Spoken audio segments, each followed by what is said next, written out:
बहुत समय पहले की बात है। एक नदी के किनारे एक बड़ा और हरा भरा पेड़ था। उस पेड़ पर एक बंदर रहता था। वह बंदर पेड़ पर लगे मीठे और रसदार फलों को खाता और खुश रहता था। एक दिन एक मगरमच्छ नदी से तैरता हुआ उस पेड़ के पास आया। मगरमच्छ भूखा था और उसे देखकर बंदर को दया आ गई। बंदर ने पेड़ से कुछ मीठे फल तोड़कर मगरमच्छ को दिए। मगरमच्छ को फल बहुत अच्छे लगे और वह रोज बंदर के पास आने लगा। धीरे धीरे वे अच्छे दोस्त बन गए। बंदर हर दिन उसे फल खिलाता और दोनों बातें करते। मगरमच्छ घर जाकर अपनी पत्नी को उन फलों का स्वाद बताता। उसकी पत्नी ने सोचा कि अगर ये फल इतने मीठे हैं तो जो बंदर इन्हें खाता है उसका दिल तो और भी मीठा होगा। उसने मगरमच्छ से कहा कि वह अपने दोस्त बंदर का दिल लाए ताकि वह उसे खा सके। मगरमच्छ पहले तो झिझका, लेकिन फिर उसने पत्नी के दबाव में आकर योजना बनाई। अगले दिन वह बंदर के पास गया और कहा, मित्र, मेरी पत्नी ने तुम्हें हमारे घर खाने पर बुलाया है। बंदर खुश हुआ और मगरमच्छ की पीठ पर बैठकर नदी पार करने लगा। जब वे नदी के बीच में पहुंचे तो मगरमच्छ ने बंदर को सच्चाई बता दी कि उसकी पत्नी उसका दिल खाना चाहती है। ये सुनते ही बंदर चौंक गया, लेकिन वह चतुर था। उसने तुरंत कहा, अरे मित्र, तुमने पहले क्यों नहीं बताया? मेरा दिल तो पेड़ पर ही रह गया है। मुझे वापस पेड़ पर ले चलो, मैं दिल लेकर आता हूँ। मगरमच्छ उसकी बातों में आ गया और उसे वापस पेड़ के पास ले गया। बंदर ने तुरंत पेड़ पर चढ़ते हुए मगरमच्छ से कहा, मूर्ख, दिल को शरीर के बाहर नहीं निकाला जा सकता। तुम जैसे दोस्त के साथ दोस्ती रखना मूर्खता है। अब यहाँ से चले जाओ और दोबारा लौटकर मत आना। मगरमच्छ को अपनी मूर्खता का एहसास हुआ और वह शर्मिंदा होकर वहां से चला गया। कहानी से सीख, संकट के समय धैर्य और चतुराई से काम लेना चाहिए। एक बार की बात है। एक घना जंगल था जिसमें बहुत सारे कबूतर रहते थे। उन सभी का एक राजा था जो समझदार और बुद्धिमान था। एक दिन भोजन की तलाश में सभी कबूतर जंगल से उड़ते हुए खेतों की ओर गए। खेत में उन्हें जमीन पर बिखरे हुए कुछ अनाज के दाने दिखे। सभी कबूतर अनाज को देखकर बहुत खुश हुए और उसे खाने के लिए नीचे उतरे। लेकिन उन्हें यह नहीं पता था कि वह अनाज एक शिकारी ने जाल में फंसाने के लिए बिखेरा था। जैसे ही कबूतर अनाज खाने लगे, वे शिकारी के जाल में फंस गए। सभी कबूतर डर गए और सोचने लगे कि अब क्या किया जाए। शिकारी उनके पास आ ही रहा था कि उनके राजा ने सभी को शांत रहने के लिए कहा। राजा ने कहा, अगर हम सभी मिलकर एक साथ उड़ान भरेंगे तो ये जाल भी हमारे साथ उड़ जाएगा। हमें एकजुट रहना होगा और एक साथ उड़ने की कोशिश करनी होगी। सभी कबूतरों ने अपने राजा की बात मानी और एक साथ जोर लगाकर उड़ान भरी। सभी कबूतरों ने मिलकर इतनी ताकत लगाई कि वे जाल को लेकर आसमान में उड़ने लगे। शिकारी ये देखकर हैरान रह गया और उन्हें पकड़ नहीं पाया। कबूतर उड़ते उड़ते एक चूहे के पास पहुंचे जो उनका दोस्त था। उन्होंने चूहे से मदद मांगी। चूहे ने अपने नुकीले दांतों से जाल को काट दिया और सभी कबूतर आजाद हो गए।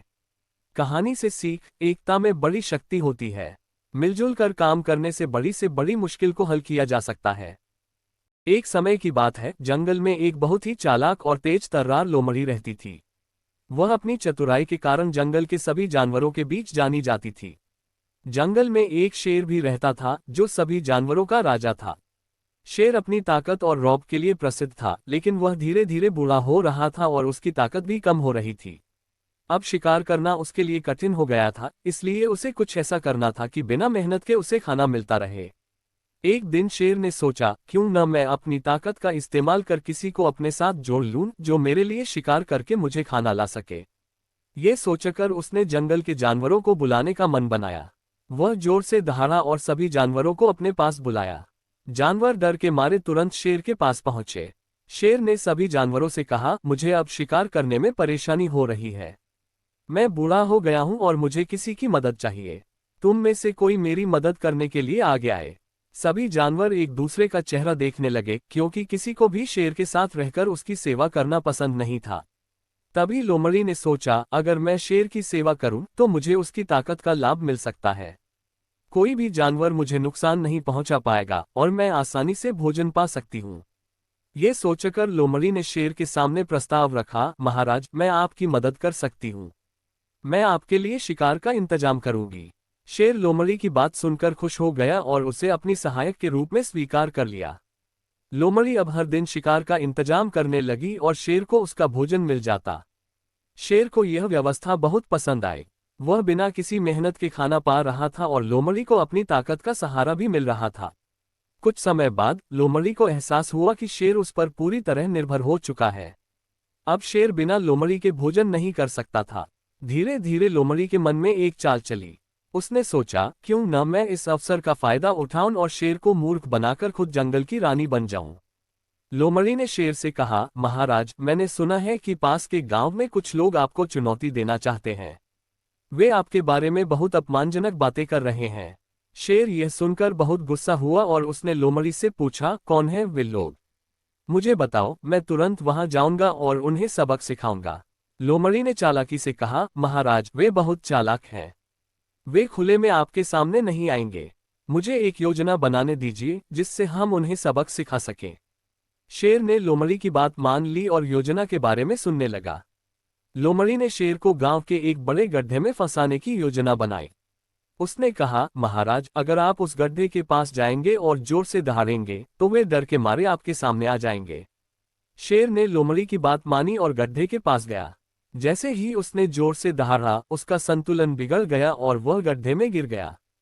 शेर गड्ढे में फंस गया और उसने लोमड़ी से मदद मांगी, परंतु लोमड़ी ने शेर का मजाक उड़ाते हुए कहा, महाराज, अब आप बूढ़े हो चुके हैं और इस जंगल पर राज करने का हक किसी और को है।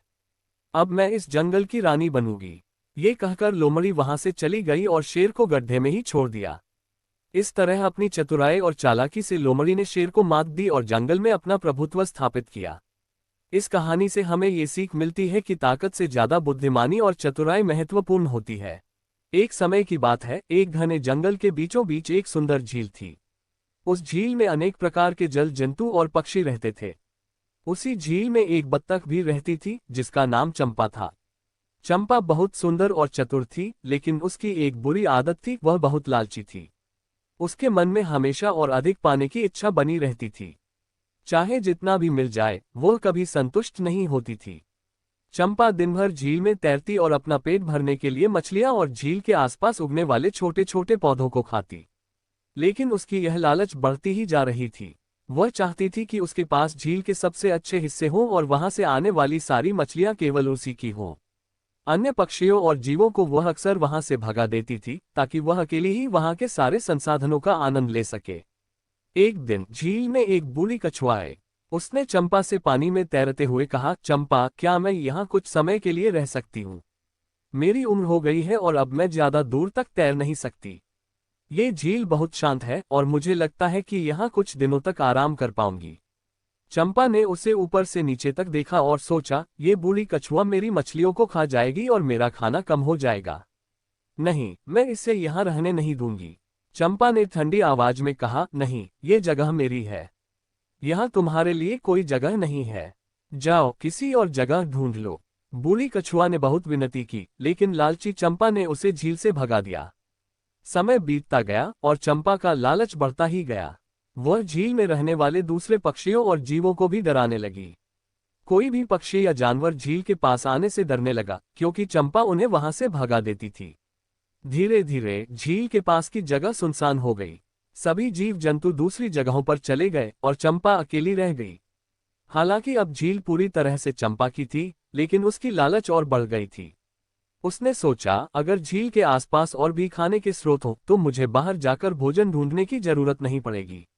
मुझे और अधिक चाहिए। एक दिन चंपा को एक जादुई सुनहरी मछली मिली। मछली बहुत छोटी थी, लेकिन उसमें विशेष शक्तियां थीं। चंपा ने उसे पकड़ने की कोशिश की, लेकिन वह भाग गई। मछली ने चंपा से कहा, तुम मुझे पकड़ नहीं सकती, लेकिन अगर तुम मुझे छोड़ दोगी तो मैं तुम्हारी एक इच्छा पूरी कर दूंगी। चंपा ने अपनी आंखें चमकाते हुए कहा, ठीक है, मैं चाहती हूँ कि इस झील में सबसे ज्यादा मछलियां हों और वे सब केवल मेरी हों। कोई दूसरा उन्हें न खा सके। मछली ने सिर हिलाया और कहा, जैसा तुम चाहती हो वैसा ही होगा। लेकिन याद रखना, लालच का परिणाम हमेशा अच्छा नहीं होता। ये कहकर मछली गायब हो गई। कुछ समय बाद चंपा ने देखा कि झील में सचमुच मछलियों की संख्या बढ़ने लगी। हर जगह मछलियां ही मछलियां थीं। वह बहुत खुश हो गई और सोची, अब तो मुझे कभी भी भूखा नहीं रहना पड़ेगा। लेकिन जैसे जैसे दिन बीतते गए, कुछ अजीब होने लगा। झील की मछलियां तेजी से मरने लगीं। उनके मरने की वजह से झील का पानी गंदा और बदबूदार हो गया। जो मछलियां बची थीं, वे भी बीमार हो गईं और धीरे धीरे मरने लगीं। अब चंपा को खाने के लिए कुछ नहीं बचा था। उसका लालच उसे मुसीबत में डाल चुका था। पहले से ही उसने झील के सारे जीव जंतुओं को भगा दिया था और अब खुद को भी खाने के लिए कुछ नहीं बचा। वह बहुत परेशान हो गई और सोचने लगी, मैंने क्या किया? मैंने अपनी लालच के कारण दूसरों को नुकसान पहुंचाया और अब खुद भी भूखी रह गई हूं।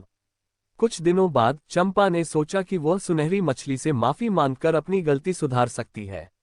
उसने झील के कोने कोने में जाकर मछली को ढूंढने की कोशिश की, लेकिन वह मछली कहीं नहीं मिली। अंत में चंपा को समझ आ गया कि उसकी लालच ने ही उसे इस हालत में पहुंचाया है और अब उसे इसकी सजा भुगतनी पड़ेगी। चंपा का शरीर कमजोर होने लगा क्योंकि उसे कुछ भी खाने को नहीं मिल रहा था। उसकी सुंदरता भी धीरे धीरे खत्म हो रही थी। अब वह न तो उड़ पाती थी और न ही ठीक से तैर पाती थी। उसने खुद से कहा, काश मैंने अपनी लालच पर काबू पाया होता। काश मैंने दूसरों के साथ इस झील को साझा किया होता। अगर मैं दूसरों को भी यहाँ रहने देती तो शायद आज मेरी ये हालत नहीं होती। कुछ दिनों बाद वही बूढ़ी कछुआ फिर से उस झील के पास आए। उसने चंपा को देखा, जो अब कमजोर और उदास थी। कछुआ ने उससे कहा, तुम्हें अब समझ में आ गया होगा कि लालच हमेशा बुरा परिणाम लाता है। यदि तुम दूसरों के साथ मिलजुल कर रहती तो आज तुम्हारी यह हालत न होती। चंपा ने आंखों में आंसू भरकर कहा, हाँ, अब मुझे अपनी गलती का एहसास हो गया है, लेकिन अब बहुत देर हो चुकी है। मैंने अपनी लालच के कारण सब कुछ खो दिया। कछुआ ने कहा, देर कभी नहीं होती। अगर तुम सचमुच अपनी गलती मानती हो तो शायद तुम्हें एक और मौका मिले। इसके बाद कछुआ ने झील के दूसरे जीवों और पक्षियों को वापस बुलाया। धीरे धीरे झील फिर से जीवंत होने लगी। चंपा ने अपने व्यवहार को बदला और अब वह दूसरों के साथ मिलजुल कर रहने लगी। उसने लालच छोड़ दिया और झील के सारे संसाधनों को सभी के साथ साझा करने लगी। इस प्रकार चंपा ने अपनी गलती से सीखा कि लालच का परिणाम हमेशा बुरा होता है। जो लोग दूसरों के साथ सहयोग और साझेदारी से रहते हैं, वही असल में सुखी होते हैं। ये कहानी दो सहेलियों सुमन और राधा की है। सुमन एक गरीब परिवार से थी, जबकि राधा एक संपन्न घर से आती थी। दोनों की दोस्ती बहुत ही खास थी। हालांकि दोनों की पारिवारिक और आर्थिक स्थितियां बहुत अलग थीं, लेकिन उनके बीच का प्रेम और स्नेह एक गहरी और सच्ची दोस्ती का उदाहरण था। सुमन का परिवार बहुत गरीब था। उसके पिता गांव में एक छोटे किसान थे, जो दूसरों के खेतों पर काम करके परिवार का पालन पोषण करते थे। सुमन के घर में 4 लोग थे, सुमन, उसकी माँ, पिता और एक छोटा भाई। घर की आर्थिक स्थिति इतनी कमजोर थी कि कई बार उन्हें एक वक्त का खाना भी मुश्किल से मिल पाता था। सुमन की माँ भी खेतों में काम करती थी, लेकिन उनकी कमाई इतनी नहीं थी कि घर के खर्चे आसानी से चल सकें। सुमन पढ़ाई में बहुत होशियार थी और हमेशा अच्छे अंक लाती थी। उसका सपना था कि वह पढ़ लिख कर एक अच्छी नौकरी करे और अपने परिवार को गरीबी से बाहर निकाले। लेकिन घर की स्थिति को देखते हुए उसके लिए पढ़ाई जारी रखना एक चुनौती थी। कई बार उसे ऐसा लगता कि उसे पढ़ाई छोड़कर काम करना शुरू कर देना चाहिए, लेकिन उसकी माँ उसे हमेशा प्रेरित करती थी और कहती थी, सुमन, तू अपनी पढ़ाई पूरी कर। हम चाहे कितनी भी मुश्किलों का सामना करें, पर तुझे पढ़ाई जरूर करानी है। सुमन की सबसे अच्छी सहेली राधा थी, जो गांव के ही एक अमीर परिवार से थी। राधा के पिता का गांव में एक बड़ा कारोबार था और उनके पास धन धान्य की कोई कमी नहीं थी। राधा ने कभी भी सुमन की गरीबी का मजाक नहीं उड़ाया, बल्कि वह हमेशा उसकी मदद करना चाहती थी। राधा जानती थी कि सुमन के परिवार की आर्थिक स्थिति ठीक नहीं है, फिर भी उसने कभी उसके आत्मसम्मान को ठेस पहुंचाने की कोशिश नहीं की। एक दिन स्कूल में पिकनिक का आयोजन हुआ। सभी छात्र छात्राएं बहुत खुश थे और पिकनिक की तैयारियों में लगे थे। लेकिन सुमन के चेहरे पर उदासी थी, क्योंकि उसके पास पिकनिक के लिए पैसे नहीं थे। जब राधा ने उसकी यह उदासी देखी तो वह समझ गई कि सुमन के पास पैसे नहीं हैं। उसने सुमन से कहा, सुमन, तुम मेरे साथ चलो, मैं तुम्हारा खर्च उठा लूंगी। सुमन ने मुस्कुराते हुए कहा, राधा, मैं जानती हूँ कि तुम मेरी मदद करना चाहती हो, लेकिन मैं अपने आत्मसम्मान के साथ समझौता नहीं कर सकती। यह मेरे लिए मुश्किल होगा। राधा ने सुमन के आत्मसम्मान की कदर की और उसकी बात का सम्मान किया। उसने मन ही मन सोचा कि किसी और तरीके से वह सुमन की मदद करेगी, बिना उसे यह महसूस कराए कि वह उस पर कोई एहसान कर रही है। समय के साथ सुमन की आर्थिक मुश्किलें और बढ़ती गईं। उसकी मां बीमार रहने लगी और पिता की तबीयत भी ठीक नहीं थी। अब परिवार के पास खाने पीने का भी संकट था। ऐसे में सुमन को लगा कि उसे पढ़ाई छोड़ देनी चाहिए और अपने परिवार की मदद करनी चाहिए। लेकिन राधा ने उसे हिम्मत दिलाई और कहा, सुमन, तुम अपना सपना मत छोड़ो। मैं तुम्हारे साथ हूँ। तुम्हें जो भी जरूरत होगी मैं पूरी करने की कोशिश करूंगी। राधा ने अपने माता पिता से बात की और उन्हें सुमन की स्थिति के बारे में बताया। राधा के माता पिता ने भी सुमन की लगन और मेहनत की सराहना की और कहा, हम उसकी पढ़ाई का खर्चा उठाने को तैयार हैं। हमें गर्व होगा अगर हम उसकी किसी तरह से मदद कर सकें। जब राधा ने यह बात सुमन को बताई तो सुमन ने पहले मना कर दिया, लेकिन राधा ने उसे समझाया, सुमन, ये तुम्हारे लिए नहीं बल्कि हमारी दोस्ती के लिए है। मुझे खुशी होगी अगर मैं तुम्हारे सपनों को पूरा करने में तुम्हारी मदद कर सकूं।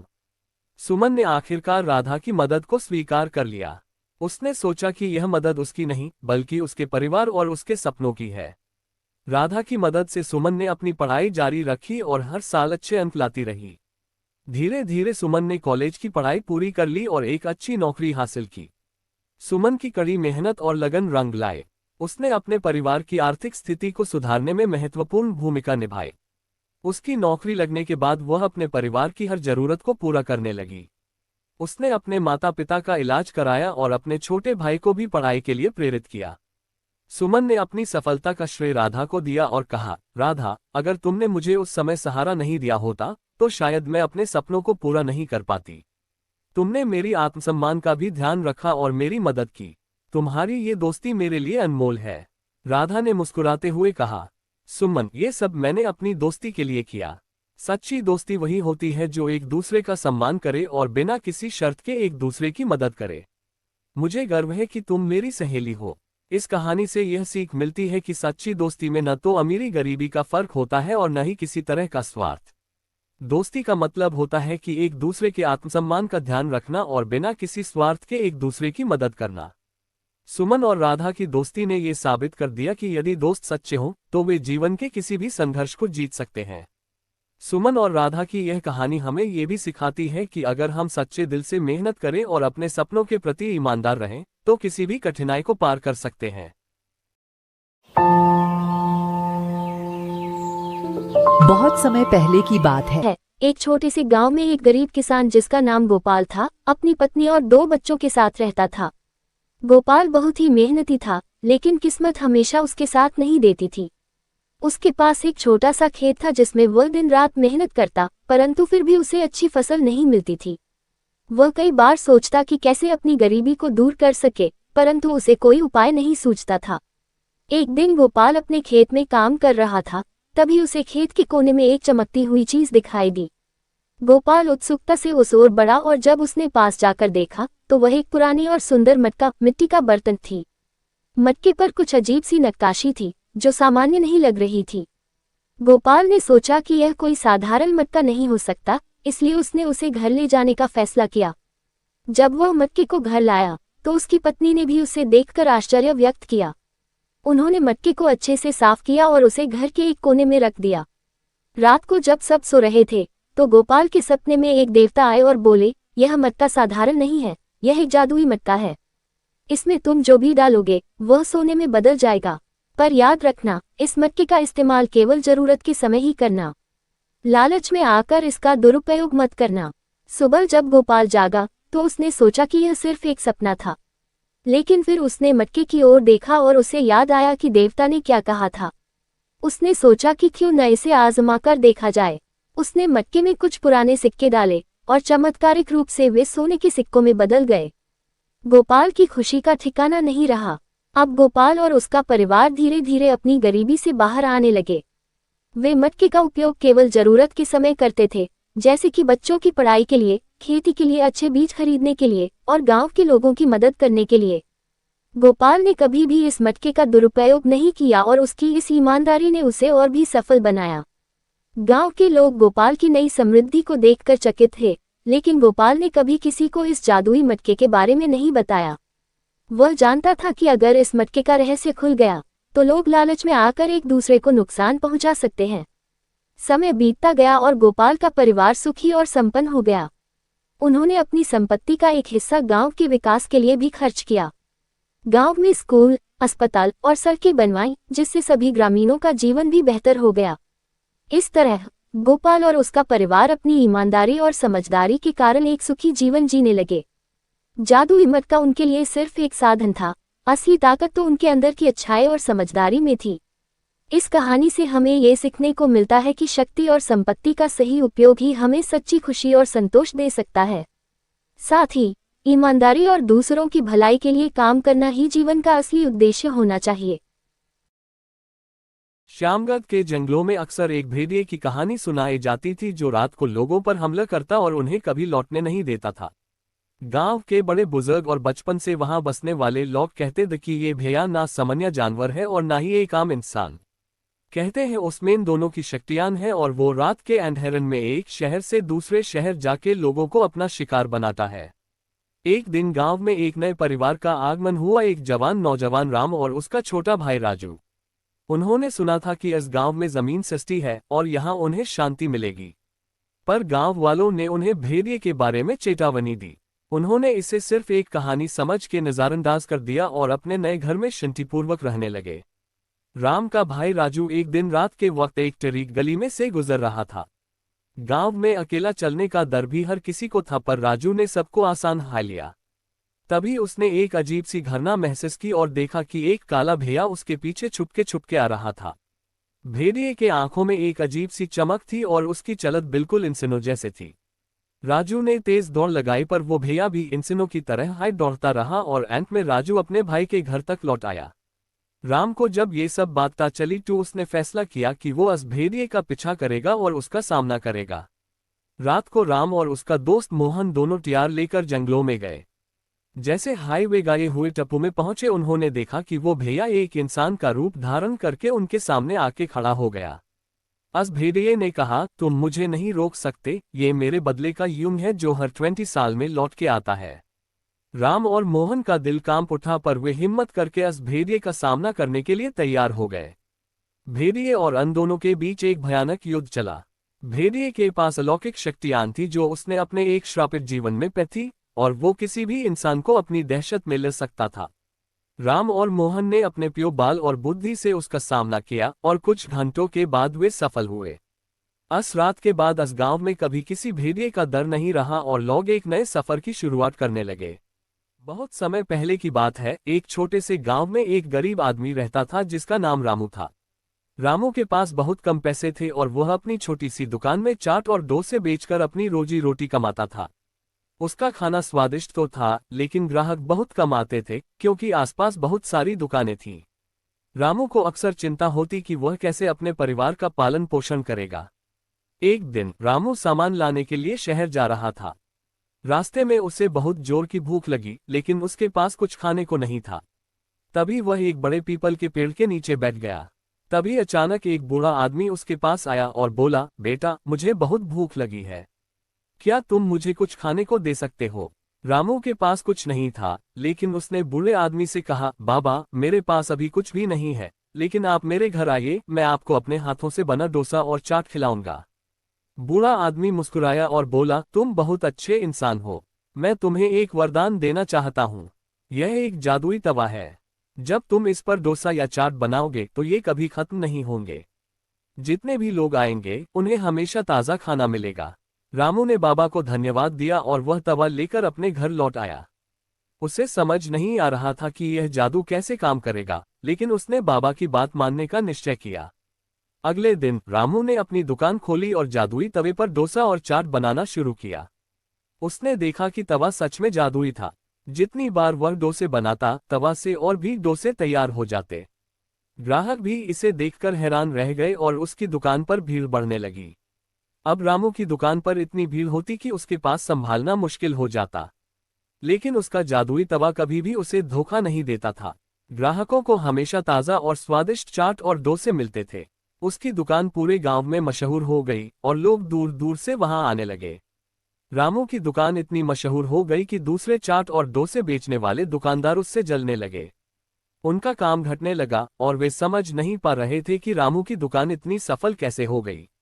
उनमें से एक दुकानदार, जिसका नाम हरी था, ने रामू की दुकान का राज जानने की ठान ली। हरी ने एक रात रामू की दुकान में जाकर चुपके से जादुई तवा चुरा लिया। उसे लगा कि अब उसकी दुकान भी उतनी ही सफल हो जाएगी। अगले दिन हरी ने अपने ठेले पर उसी तवे का इस्तेमाल करके डोसा और चाट बनाने की कोशिश की। लेकिन जैसे ही उसने तवे पर कुछ रखा वह जल गया और तवे से धुआं उठने लगा। हरी घबरा गया और उसका सारा खाना खराब हो गया। वह समझ गया कि यह जादुई तवा केवल रामू के लिए काम करता है, क्योंकि रामू ने इसे अपनी ईमानदारी और उदारता से पाया था। शर्मिंदा होकर हरी ने तवा वापस रामू को लौटा दिया और अपनी गलती के लिए माफी मांगी। रामू ने हरी को माफ कर दिया और उसे समझाया कि सच्चाई और मेहनत का कोई विकल्प नहीं होता। जादू तभी काम करता है जब दिल सच्चा हो। इस कहानी से हमें ये सीखने को मिलता है कि ईमानदारी, मेहनत और दूसरों की मदद करने की भावना हमेशा हमें सही रास्ते पर ले जाती है। जादू से ज्यादा जरूरी है सच्चे मन से किया गया काम, और वही असली सफलता दिलाता है। बहुत समय पहले की बात है, एक गांव में एक स्त्री रहती थी जिसका नाम सुनैना था। वह अत्यंत सुंदर लेकिन दुर्भाग्यपूर्ण थी। शादी के कुछ साल बाद ही उसका पति किसी बीमारी के कारण चल बसा और उसके कोई संतान भी नहीं थी। इस दुखद घटना ने उसे भीतर से तोड़ दिया और धीरे धीरे उसकी मानसिक स्थिति खराब होने लगी। गांव के लोग उसे छोड़ने लगे और उसे एक अकेली, परित्यक्त महिला के रूप में देखने लगे। कुछ समय बाद उसकी मृत्यु हो गई, लेकिन उसकी आत्मा को शांति नहीं मिली। वह चुड़ैल बन गई और गांव के आसपास के जंगलों में रहने लगी। सुनैना की आत्मा अब एक शक्तिशाली चुड़ैल में बदल चुकी थी।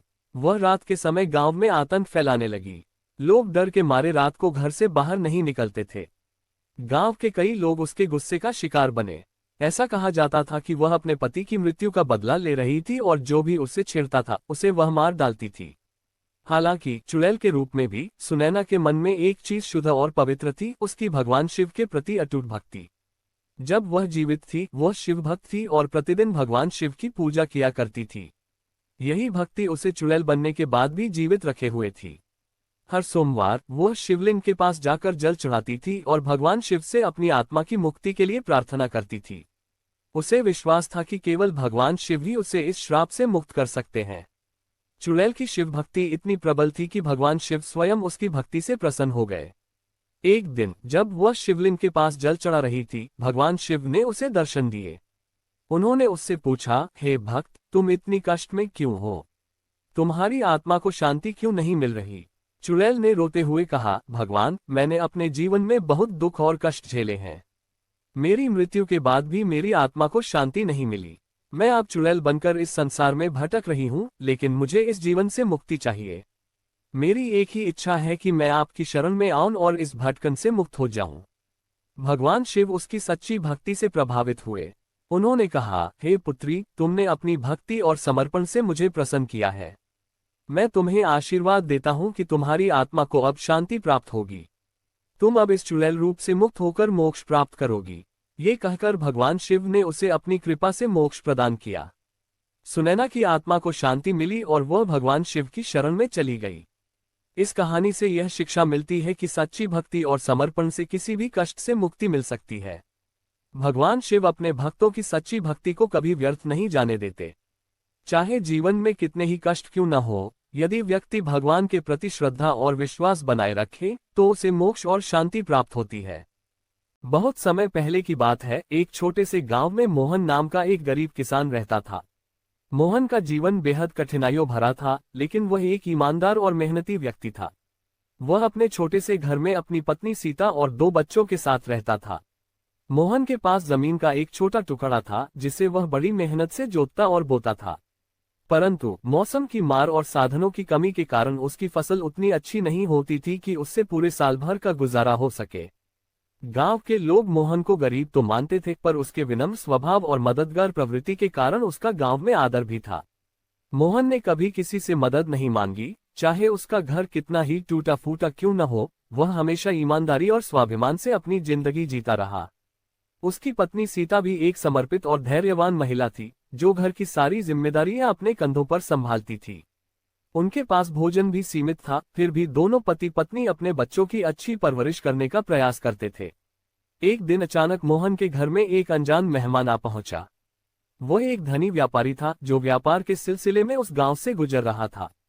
रास्ते में उसका रथ टूट गया और गांव में रुकने के अलावा उसके पास कोई चारा नहीं था।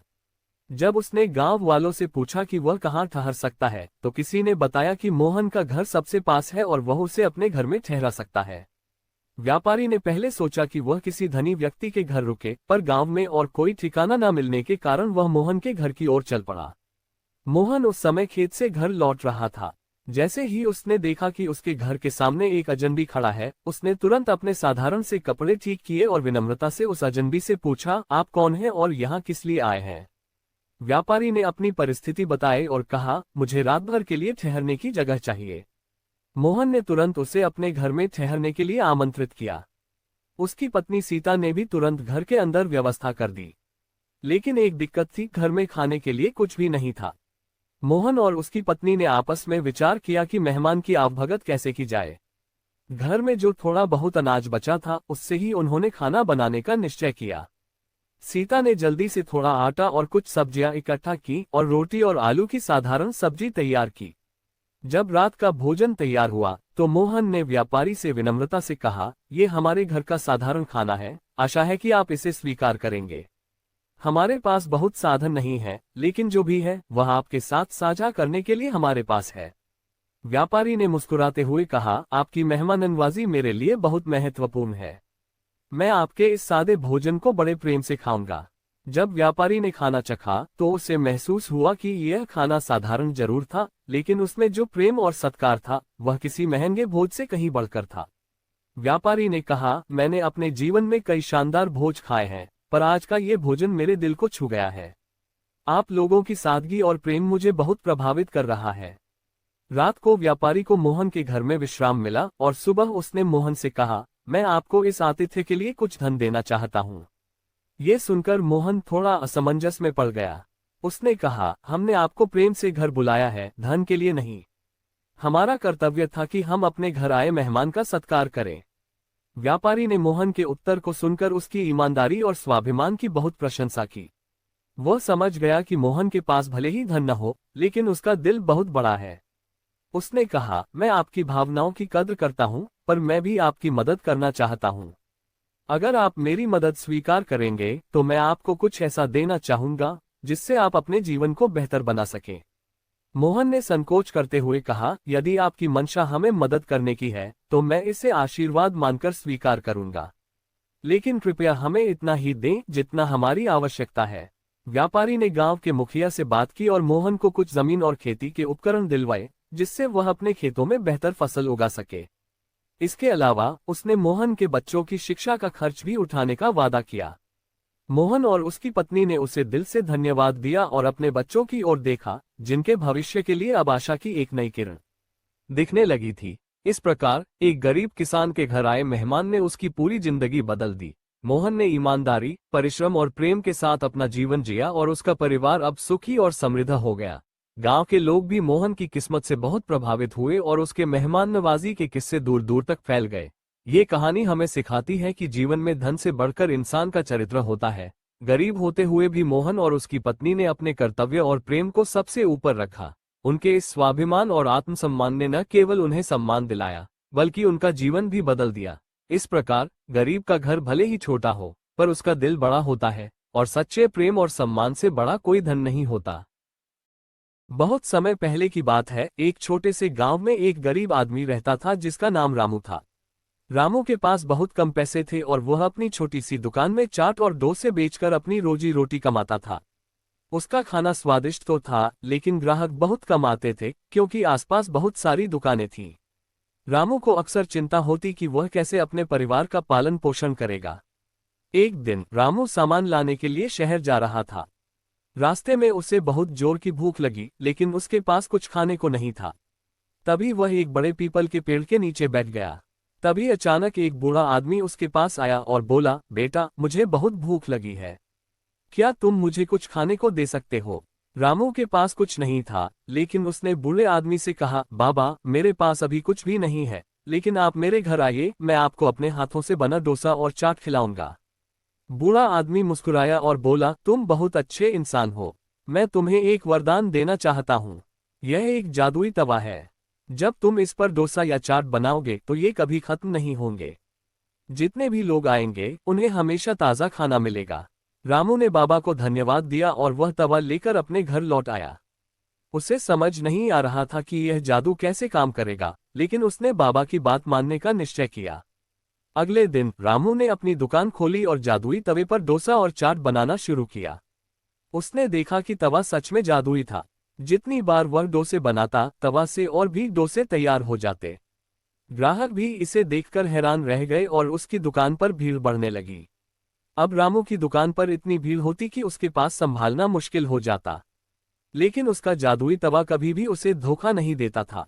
ग्राहकों को हमेशा ताज़ा और स्वादिष्ट चाट और डोसे मिलते थे। उसकी दुकान पूरे गांव में मशहूर हो गई और लोग दूर दूर से वहां आने लगे। रामू की दुकान इतनी मशहूर हो गई कि दूसरे चाट और डोसे बेचने वाले दुकानदार उससे जलने लगे। उनका काम घटने लगा और वे समझ नहीं पा रहे थे कि रामू की दुकान इतनी सफल कैसे हो गई। उनमें से एक दुकानदार, जिसका नाम हरी था, ने रामू की दुकान का राज जानने की ठान ली। हरी ने एक रात रामू की दुकान में जाकर चुपके से जादुई तवा चुरा लिया।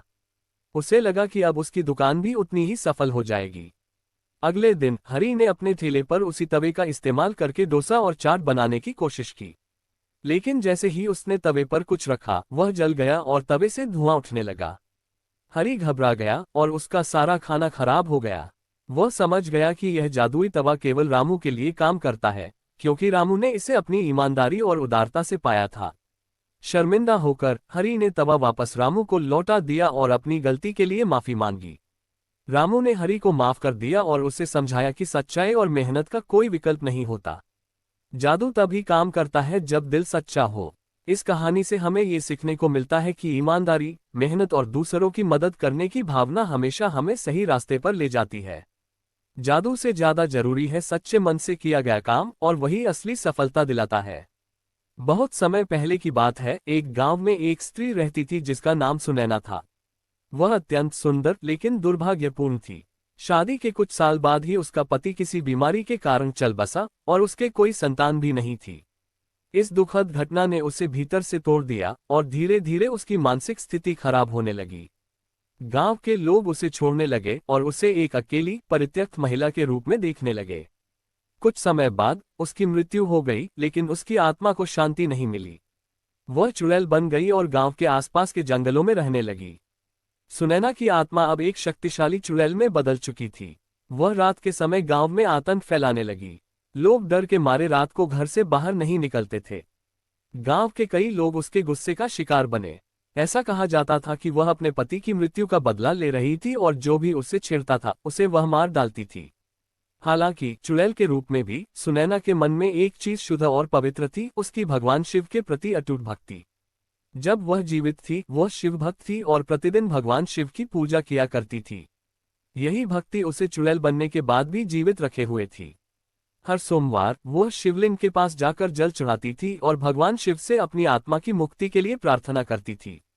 उसे विश्वास था कि केवल भगवान शिव ही उसे इस श्राप से मुक्त कर सकते हैं। चुड़ैल की शिव भक्ति इतनी प्रबल थी कि भगवान शिव स्वयं उसकी भक्ति से प्रसन्न हो गए। एक दिन जब वह शिवलिंग के पास जल चढ़ा रही थी, भगवान शिव ने उसे दर्शन दिए। उन्होंने उससे पूछा, हे भक्त, तुम इतनी कष्ट में क्यों हो? तुम्हारी आत्मा को शांति क्यों नहीं मिल रही? चुड़ैल ने रोते हुए कहा, भगवान, मैंने अपने जीवन में बहुत दुख और कष्ट झेले हैं। मेरी मृत्यु के बाद भी मेरी आत्मा को शांति नहीं मिली। मैं अब चुड़ैल बनकर इस संसार में भटक रही हूँ, लेकिन मुझे इस जीवन से मुक्ति चाहिए। मेरी एक ही इच्छा है कि मैं आपकी शरण में आऊं और इस भटकन से मुक्त हो जाऊं। भगवान शिव उसकी सच्ची भक्ति से प्रभावित हुए। उन्होंने कहा, हे पुत्री, तुमने अपनी भक्ति और समर्पण से मुझे प्रसन्न किया है। मैं तुम्हें आशीर्वाद देता हूं कि तुम्हारी आत्मा को अब शांति प्राप्त होगी। तुम अब इस चुड़ैल रूप से मुक्त होकर मोक्ष प्राप्त करोगी। ये कहकर भगवान शिव ने उसे अपनी कृपा से मोक्ष प्रदान किया। सुनैना की आत्मा को शांति मिली और वह भगवान शिव की शरण में चली गई। इस कहानी से यह शिक्षा मिलती है कि सच्ची भक्ति और समर्पण से किसी भी कष्ट से मुक्ति मिल सकती है। भगवान शिव अपने भक्तों की सच्ची भक्ति को कभी व्यर्थ नहीं जाने देते। चाहे जीवन में कितने ही कष्ट क्यों न हो, यदि व्यक्ति भगवान के प्रति श्रद्धा और विश्वास बनाए रखे तो उसे मोक्ष और शांति प्राप्त होती है। बहुत समय पहले की बात है। एक छोटे से गांव में मोहन नाम का एक गरीब किसान रहता था। मोहन का जीवन बेहद कठिनाइयों भरा था, लेकिन वह एक ईमानदार और मेहनती व्यक्ति था। वह अपने छोटे से घर में अपनी पत्नी सीता और 2 बच्चों के साथ रहता था। मोहन के पास जमीन का एक छोटा टुकड़ा था जिसे वह बड़ी मेहनत से जोतता और बोता था। परंतु मौसम की मार और साधनों की कमी के कारण उसकी फसल उतनी अच्छी नहीं होती थी कि उससे पूरे साल भर का गुजारा हो सके। गांव के लोग मोहन को गरीब तो मानते थे, पर उसके विनम्र स्वभाव और मददगार प्रवृत्ति के कारण उसका गांव में आदर भी था। मोहन ने कभी किसी से मदद नहीं मांगी, चाहे उसका घर कितना ही टूटा फूटा क्यों न हो। वह हमेशा ईमानदारी और स्वाभिमान से अपनी जिंदगी जीता रहा। उसकी पत्नी सीता भी एक समर्पित और धैर्यवान महिला थी, जो घर की सारी जिम्मेदारियां अपने कंधों पर संभालती थी। उनके पास भोजन भी सीमित था, फिर भी दोनों पति पत्नी अपने बच्चों की अच्छी परवरिश करने का प्रयास करते थे। एक दिन अचानक मोहन के घर में एक अनजान मेहमान आ पहुंचा। वह एक धनी व्यापारी था, जो व्यापार के सिलसिले में उस गांव से गुजर रहा था। रास्ते में उसका रथ टूट गया और गांव में रुकने के अलावा उसके पास कोई चारा नहीं था। जब उसने गांव वालों से पूछा कि वह कहाँ ठहर सकता है, तो किसी ने बताया कि मोहन का घर सबसे पास है और वह उसे अपने घर में ठहरा सकता है। व्यापारी ने पहले सोचा कि वह किसी धनी व्यक्ति के घर रुके, पर गांव में और कोई ठिकाना न मिलने के कारण वह मोहन के घर की ओर चल पड़ा। मोहन उस समय खेत से घर लौट रहा था।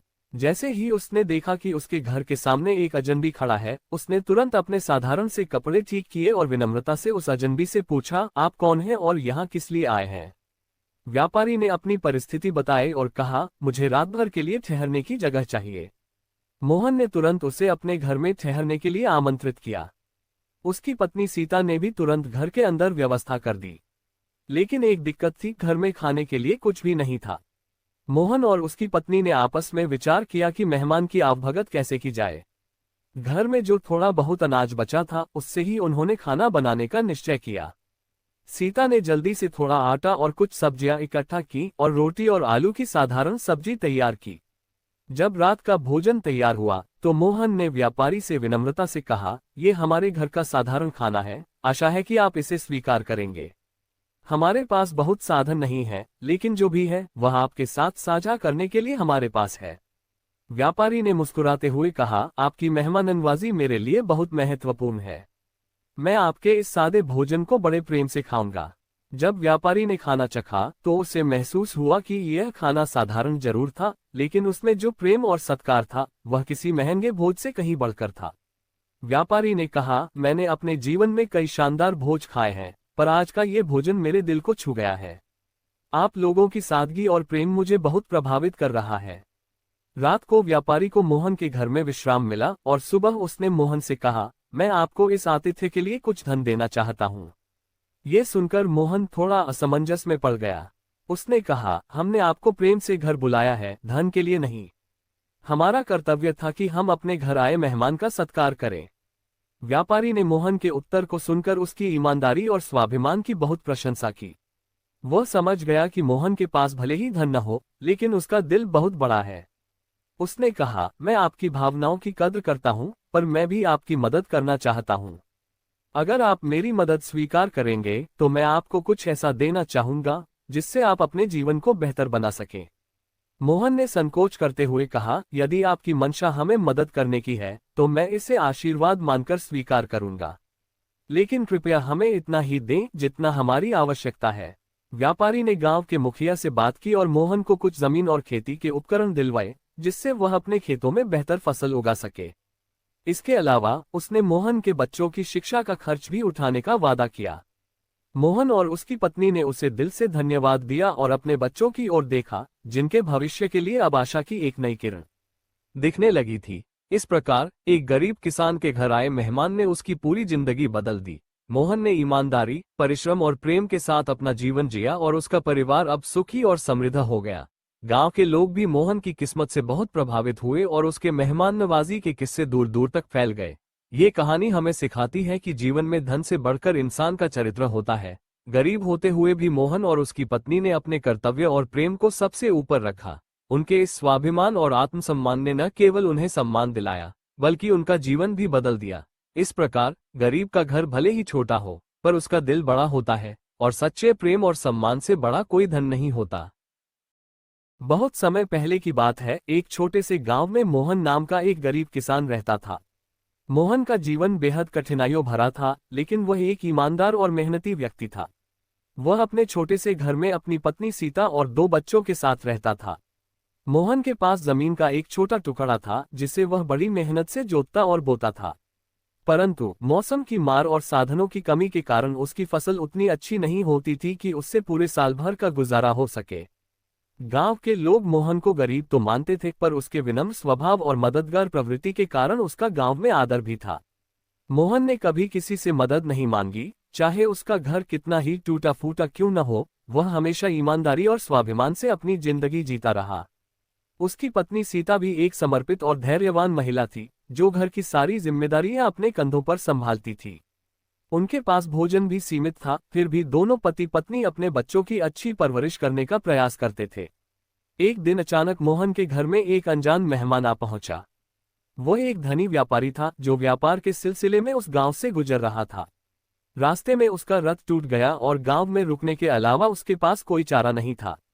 जब उसने गांव वालों से पूछा कि वह कहाँ ठहर सकता है, तो किसी ने बताया कि मोहन का घर सबसे पास है और वह उसे अपने घर में ठहरा सकता है। व्यापारी ने पहले सोचा कि वह किसी धनी व्यक्ति के घर रुके, पर गांव में और कोई ठिकाना न मिलने के कारण वह मोहन के घर की ओर चल पड़ा। मोहन उस समय खेत से घर लौट रहा था। जैसे ही उसने देखा कि उसके घर के सामने एक अजनबी खड़ा है, उसने तुरंत अपने साधारण से कपड़े ठीक किए और विनम्रता से उस अजनबी से पूछा, आप कौन हैं और यहाँ किस लिए आए हैं? व्यापारी ने अपनी परिस्थिति बताई और कहा, मुझे रात भर के लिए ठहरने की जगह चाहिए। मोहन ने तुरंत उसे अपने घर में ठहरने के लिए आमंत्रित किया। उसकी पत्नी सीता ने भी तुरंत घर के अंदर व्यवस्था कर दी। लेकिन एक दिक्कत थी, घर में खाने के लिए कुछ भी नहीं था। मोहन और उसकी पत्नी ने आपस में विचार किया कि मेहमान की आवभगत कैसे की जाए। घर में जो थोड़ा बहुत अनाज बचा था, उससे ही उन्होंने खाना बनाने का निश्चय किया। सीता ने जल्दी से थोड़ा आटा और कुछ सब्जियां इकट्ठा की और रोटी और आलू की साधारण सब्जी तैयार की। जब रात का भोजन तैयार हुआ, तो मोहन ने व्यापारी से विनम्रता से कहा, ये हमारे घर का साधारण खाना है, आशा है कि आप इसे स्वीकार करेंगे। हमारे पास बहुत साधन नहीं है, लेकिन जो भी है वह आपके साथ साझा करने के लिए हमारे पास है। व्यापारी ने मुस्कुराते हुए कहा, आपकी मेहमाननवाजी मेरे लिए बहुत महत्वपूर्ण है। मैं आपके इस सादे भोजन को बड़े प्रेम से खाऊंगा। जब व्यापारी ने खाना चखा, तो उसे महसूस हुआ कि यह खाना साधारण जरूर था, लेकिन उसमें जो प्रेम और सत्कार था, वह किसी महंगे भोज से कहीं बढ़कर था। व्यापारी ने कहा, मैंने अपने जीवन में कई शानदार भोज खाए हैं, पर आज का ये भोजन मेरे दिल को छू गया है। आप लोगों की सादगी और प्रेम मुझे बहुत प्रभावित कर रहा है। रात को व्यापारी को मोहन के घर में विश्राम मिला और सुबह उसने मोहन से कहा, मैं आपको इस आतिथ्य के लिए कुछ धन देना चाहता हूँ। ये सुनकर मोहन थोड़ा असमंजस में पड़ गया। उसने कहा, हमने आपको प्रेम से घर बुलाया है, धन के लिए नहीं। हमारा कर्तव्य था कि हम अपने घर आए मेहमान का सत्कार करें। व्यापारी ने मोहन के उत्तर को सुनकर उसकी ईमानदारी और स्वाभिमान की बहुत प्रशंसा की। वह समझ गया कि मोहन के पास भले ही धन न हो, लेकिन उसका दिल बहुत बड़ा है। उसने कहा, मैं आपकी भावनाओं की कद्र करता हूँ, पर मैं भी आपकी मदद करना चाहता हूँ। अगर आप मेरी मदद स्वीकार करेंगे, तो मैं आपको कुछ ऐसा देना चाहूंगा जिससे आप अपने जीवन को बेहतर बना सकें। मोहन ने संकोच करते हुए कहा, यदि आपकी मंशा हमें मदद करने की है, तो मैं इसे आशीर्वाद मानकर स्वीकार करूंगा। लेकिन कृपया हमें इतना ही दें जितना हमारी आवश्यकता है। व्यापारी ने गांव के मुखिया से बात की और मोहन को कुछ जमीन और खेती के उपकरण दिलवाए, जिससे वह अपने खेतों में बेहतर फसल उगा सके। इसके अलावा उसने मोहन के बच्चों की शिक्षा का खर्च भी उठाने का वादा किया।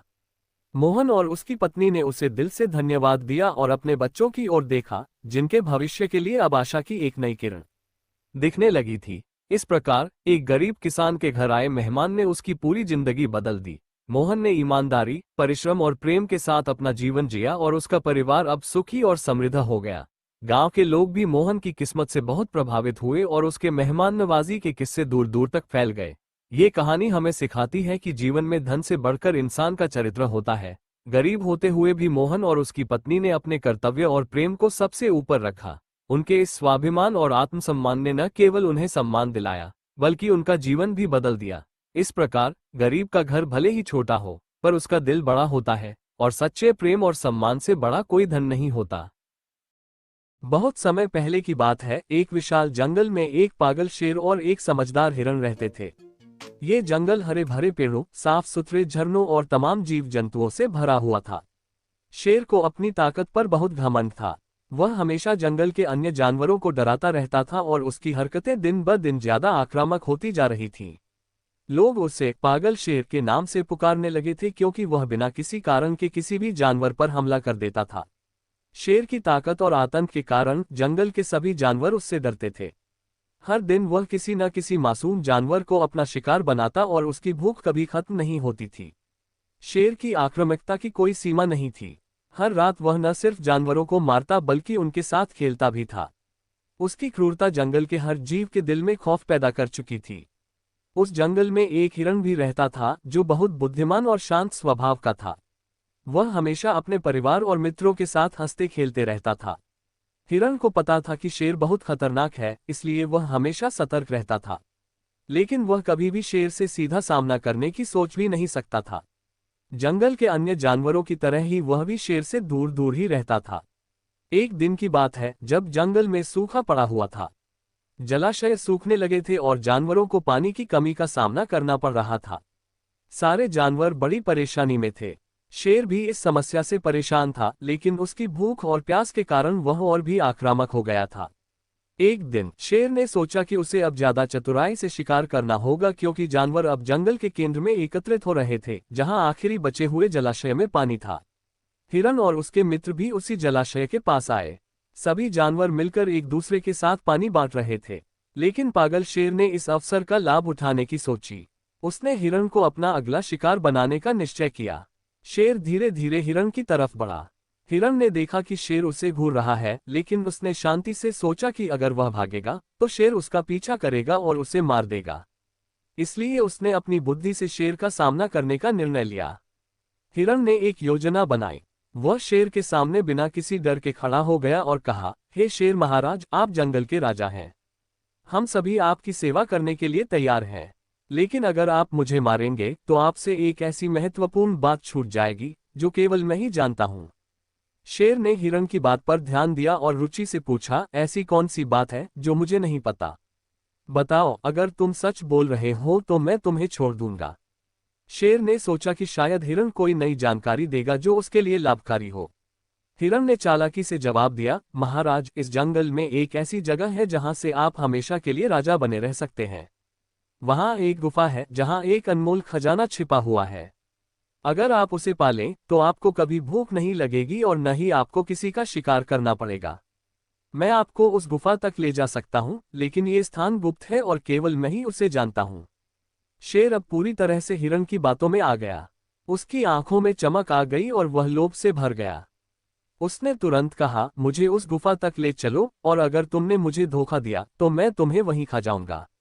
हिरण ने कहा, महाराज, मैं कभी भी आपको धोखा नहीं दूंगा, लेकिन ये स्थान जंगल के बहुत अंदर है और वहां तक पहुंचने के लिए हमें धैर्य रखना होगा। शेर अब हिरण के साथ चल पड़ा। हिरण ने धीरे धीरे शेर को जंगल की गहरी घाटियों और खतरनाक पहाड़ियों की ओर ले जाना शुरू किया। वह शेर को ऐसी जगहों से घुमा रहा था जहां शेर का ध्यान पूरी तरह से भटक जाए और उसे लगे कि वह सही दिशा में जा रहा है। शेर को इस बात का एहसास ही नहीं हुआ कि हिरण उसे भ्रमित कर रहा है। इस बीच हिरण ने शेर को एक ऐसी जगह पर पहुंचा दिया जहां जंगल खत्म हो रहा था और एक विशाल झरना था। यह झरना जंगल के बाहर की ओर था और उसकी गहराई अनजान थी। हिरण ने शेर से कहा, महाराज, ये वही जगह है। इस झरने के नीचे वह गुफा है, लेकिन आपको इसमें कूदना होगा क्योंकि गुफा का रास्ता बहुत संकरा है। शेर को झरने की ऊंचाई देखकर डर लगा, लेकिन उसका लोभ इतना बढ़ चुका था कि उसने हिरण की बात पर विश्वास कर लिया। शेर ने बिना सोचे समझे झरने में छलांग लगा दी। जैसे ही शेर ने छलांग लगाई, उसे पता चला कि उसने बहुत बड़ी गलती कर दी है। वह झरने की गहराई में गिरता चला गया और अंत में उसकी मृत्यु हो गई। हिरण ने राहत की सांस ली। उसने अपनी समझदारी और बुद्धिमत्ता से अपने जीवन को बचा लिया था। उसने शेर के लोभ और घमंड का फायदा उठाकर खुद को और जंगल के अन्य जानवरों को उस पागल शेर के आतंक से मुक्त कर दिया था। जंगल के सभी जानवर अब स्वतंत्रता से जीने लगे। हिरण की समझदारी की प्रशंसा करते हुए उन्होंने उसे अपना नेता बना लिया। हिरण ने हमेशा ये ध्यान रखा कि जंगल में सभी जानवर सुरक्षित और शांति से रहें। वह जानता था कि शक्ति से ज्यादा महत्वपूर्ण बुद्धि होती है और उसने यही संदेश जंगल के अन्य जानवरों को दिया। इस कहानी से यह शिक्षा मिलती है कि चाहे कोई कितना भी शक्तिशाली क्यों न हो, उसकी ताकत कभी कभी उसकी विनाशकारी कमजोरी बन सकती है। समझदारी, धैर्य और चालाकी से किसी भी मुश्किल स्थिति का हल निकाला जा सकता है। एक समय की बात है, एक घना जंगल था जहां विभिन्न प्रकार के जानवर मिलजुल कर रहते थे। उस जंगल में शेर, हाथी, बंदर, हिरण और कई अन्य जानवर अपनी अपनी दिनचर्या के अनुसार जीवन व्यतीत करते थे। जंगल के बीचों बीच एक बड़ी नदी बहती थी जिसका पानी शीतल और मीठा था। यही नदी जानवरों के जीवन का आधार थी।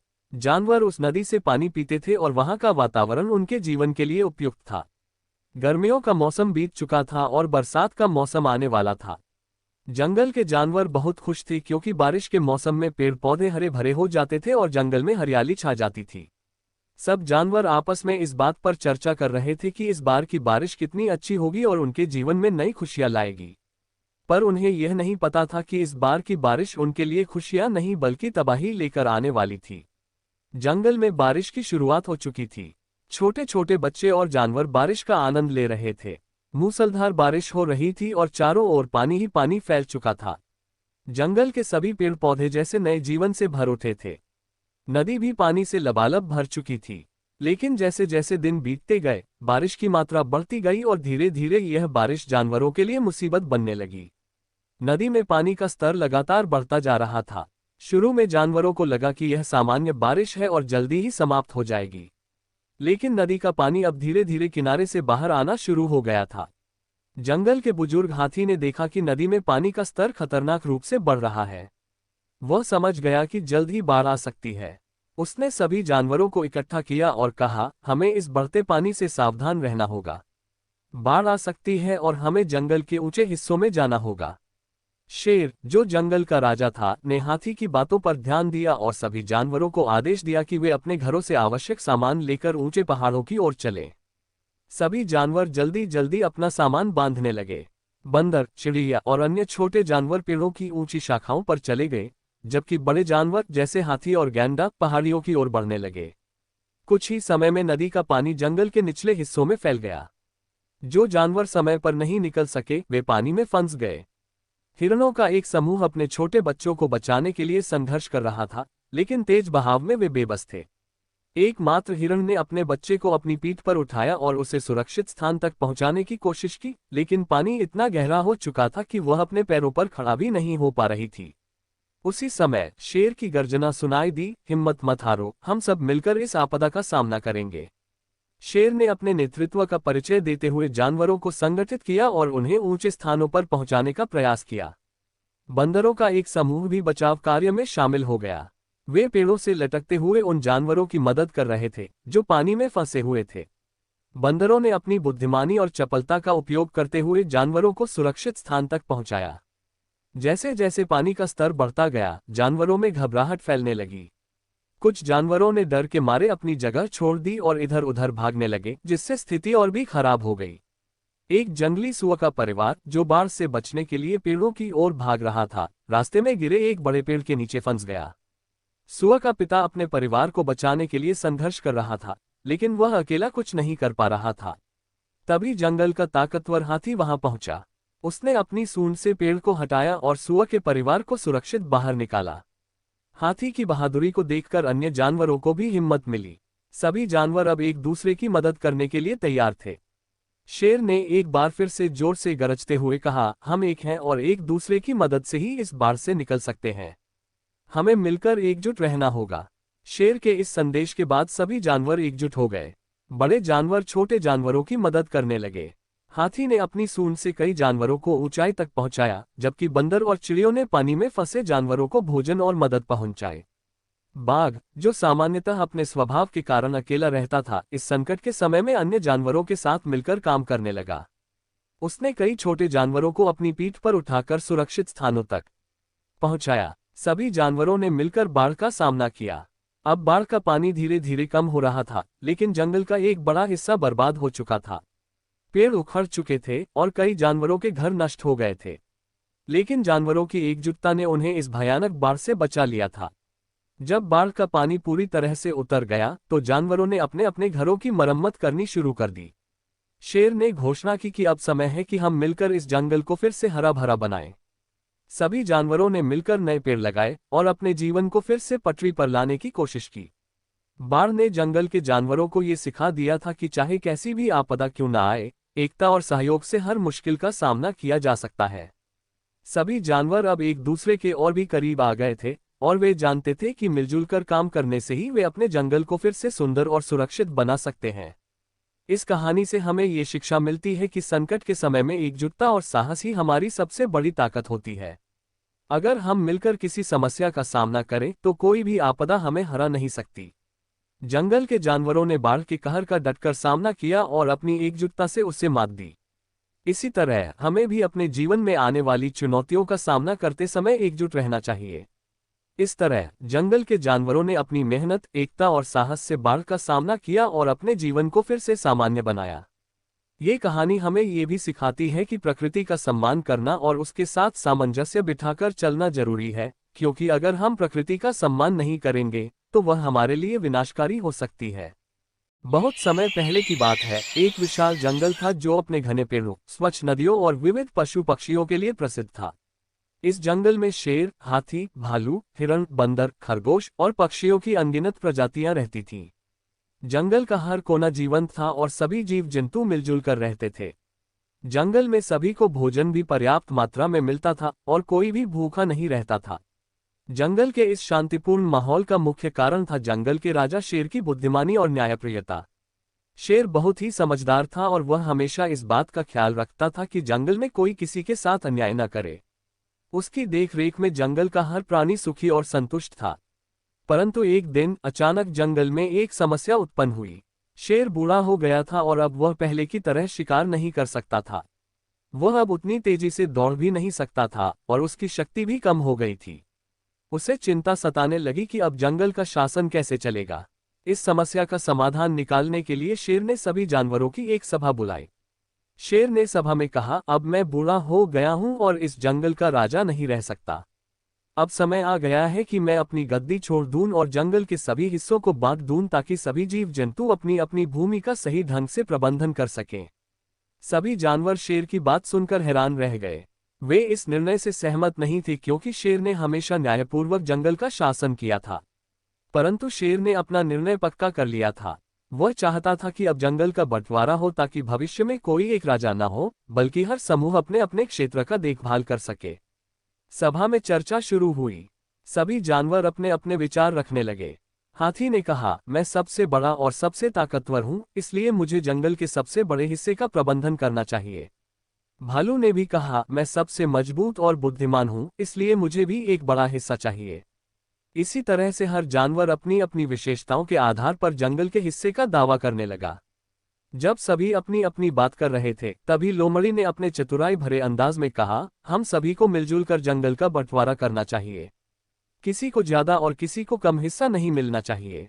लोमड़ी की इस बात पर कुछ जानवर सहमत हुए, परंतु बाकी जानवर अब भी अपनी अपनी भूमि के लिए लड़ रहे थे। जंगल में तनाव बढ़ता गया।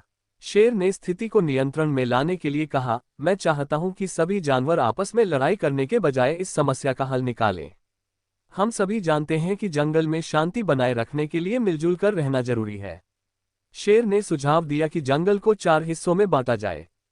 हर हिस्से का एक समूह देखभाल करेगा और हर समूह के नेता का चुनाव जानवरों की एक परिषद करेगी। सभी जानवरों ने शेर की इस बात पर सहमति जताई, लेकिन यह तय करना मुश्किल था कि किस हिस्से का नेता कौन होगा। शेर ने यह जिम्मेदारी बुद्धिमान उल्लू को सौंपी। उल्लू ने अपनी सूझबूझ से सभी जानवरों के गुण और ताकत को ध्यान में रखते हुए जंगल का बंटवारा किया। उसने सुनिश्चित किया कि हर समूह के पास पानी, भोजन और रहने के लिए पर्याप्त जगह हो। जंगल का पहला हिस्सा शेर के परिवार को दिया गया, जहां शेरों का परिवार रहता था। दूसरा हिस्सा हाथियों को मिला, जहां हाथियों का झुंड बड़ी शांति से रह सकता था। तीसरा हिस्सा भालुओं को दिया गया, जहां वे आराम से भोजन जुटा सके और अपनी गुफाओं में रह सके। चौथा हिस्सा बाकी जानवरों को दिया गया, जहां छोटे जानवर जैसे हिरण, बंदर, खरगोश और पक्षी रह सकते थे। लेकिन जंगल का बंटवारा करते समय उल्लू ने यह भी कहा कि यदि कोई समस्या उत्पन्न होती है तो सभी जानवर मिलकर उस समस्या का हल निकालेंगे। शेर ने उल्लू की इस योजना की तारीफ की और कहा, यह जंगल अब 4 हिस्सों में बंट चुका है, लेकिन हमें एकजुट रहना होगा, क्योंकि अगर हम अलग अलग रहेंगे और एक दूसरे की मदद नहीं करेंगे तो कोई बाहरी खतरा हम पर हावी हो सकता है। शुरुआत में जंगल के इस बंटवारे से सभी जानवर खुश थे। उन्हें लगा कि अब वे अपनी मर्जी से अपनी भूमि का प्रबंधन कर सकते हैं। लेकिन समय बीतने के साथ साथ समस्याएं बढ़ने लगीं। एक दिन हाथियों के झुंड ने अपने हिस्से से निकलकर दूसरे हिस्से में प्रवेश किया। उन्होंने शेरों के इलाके में घुसकर वहां के पेड़ गिराने शुरू कर दिए ताकि वे अपनी जरूरत के लिए लकड़ी इकट्ठा कर सकें। ये देखकर शेर बहुत नाराज हुआ।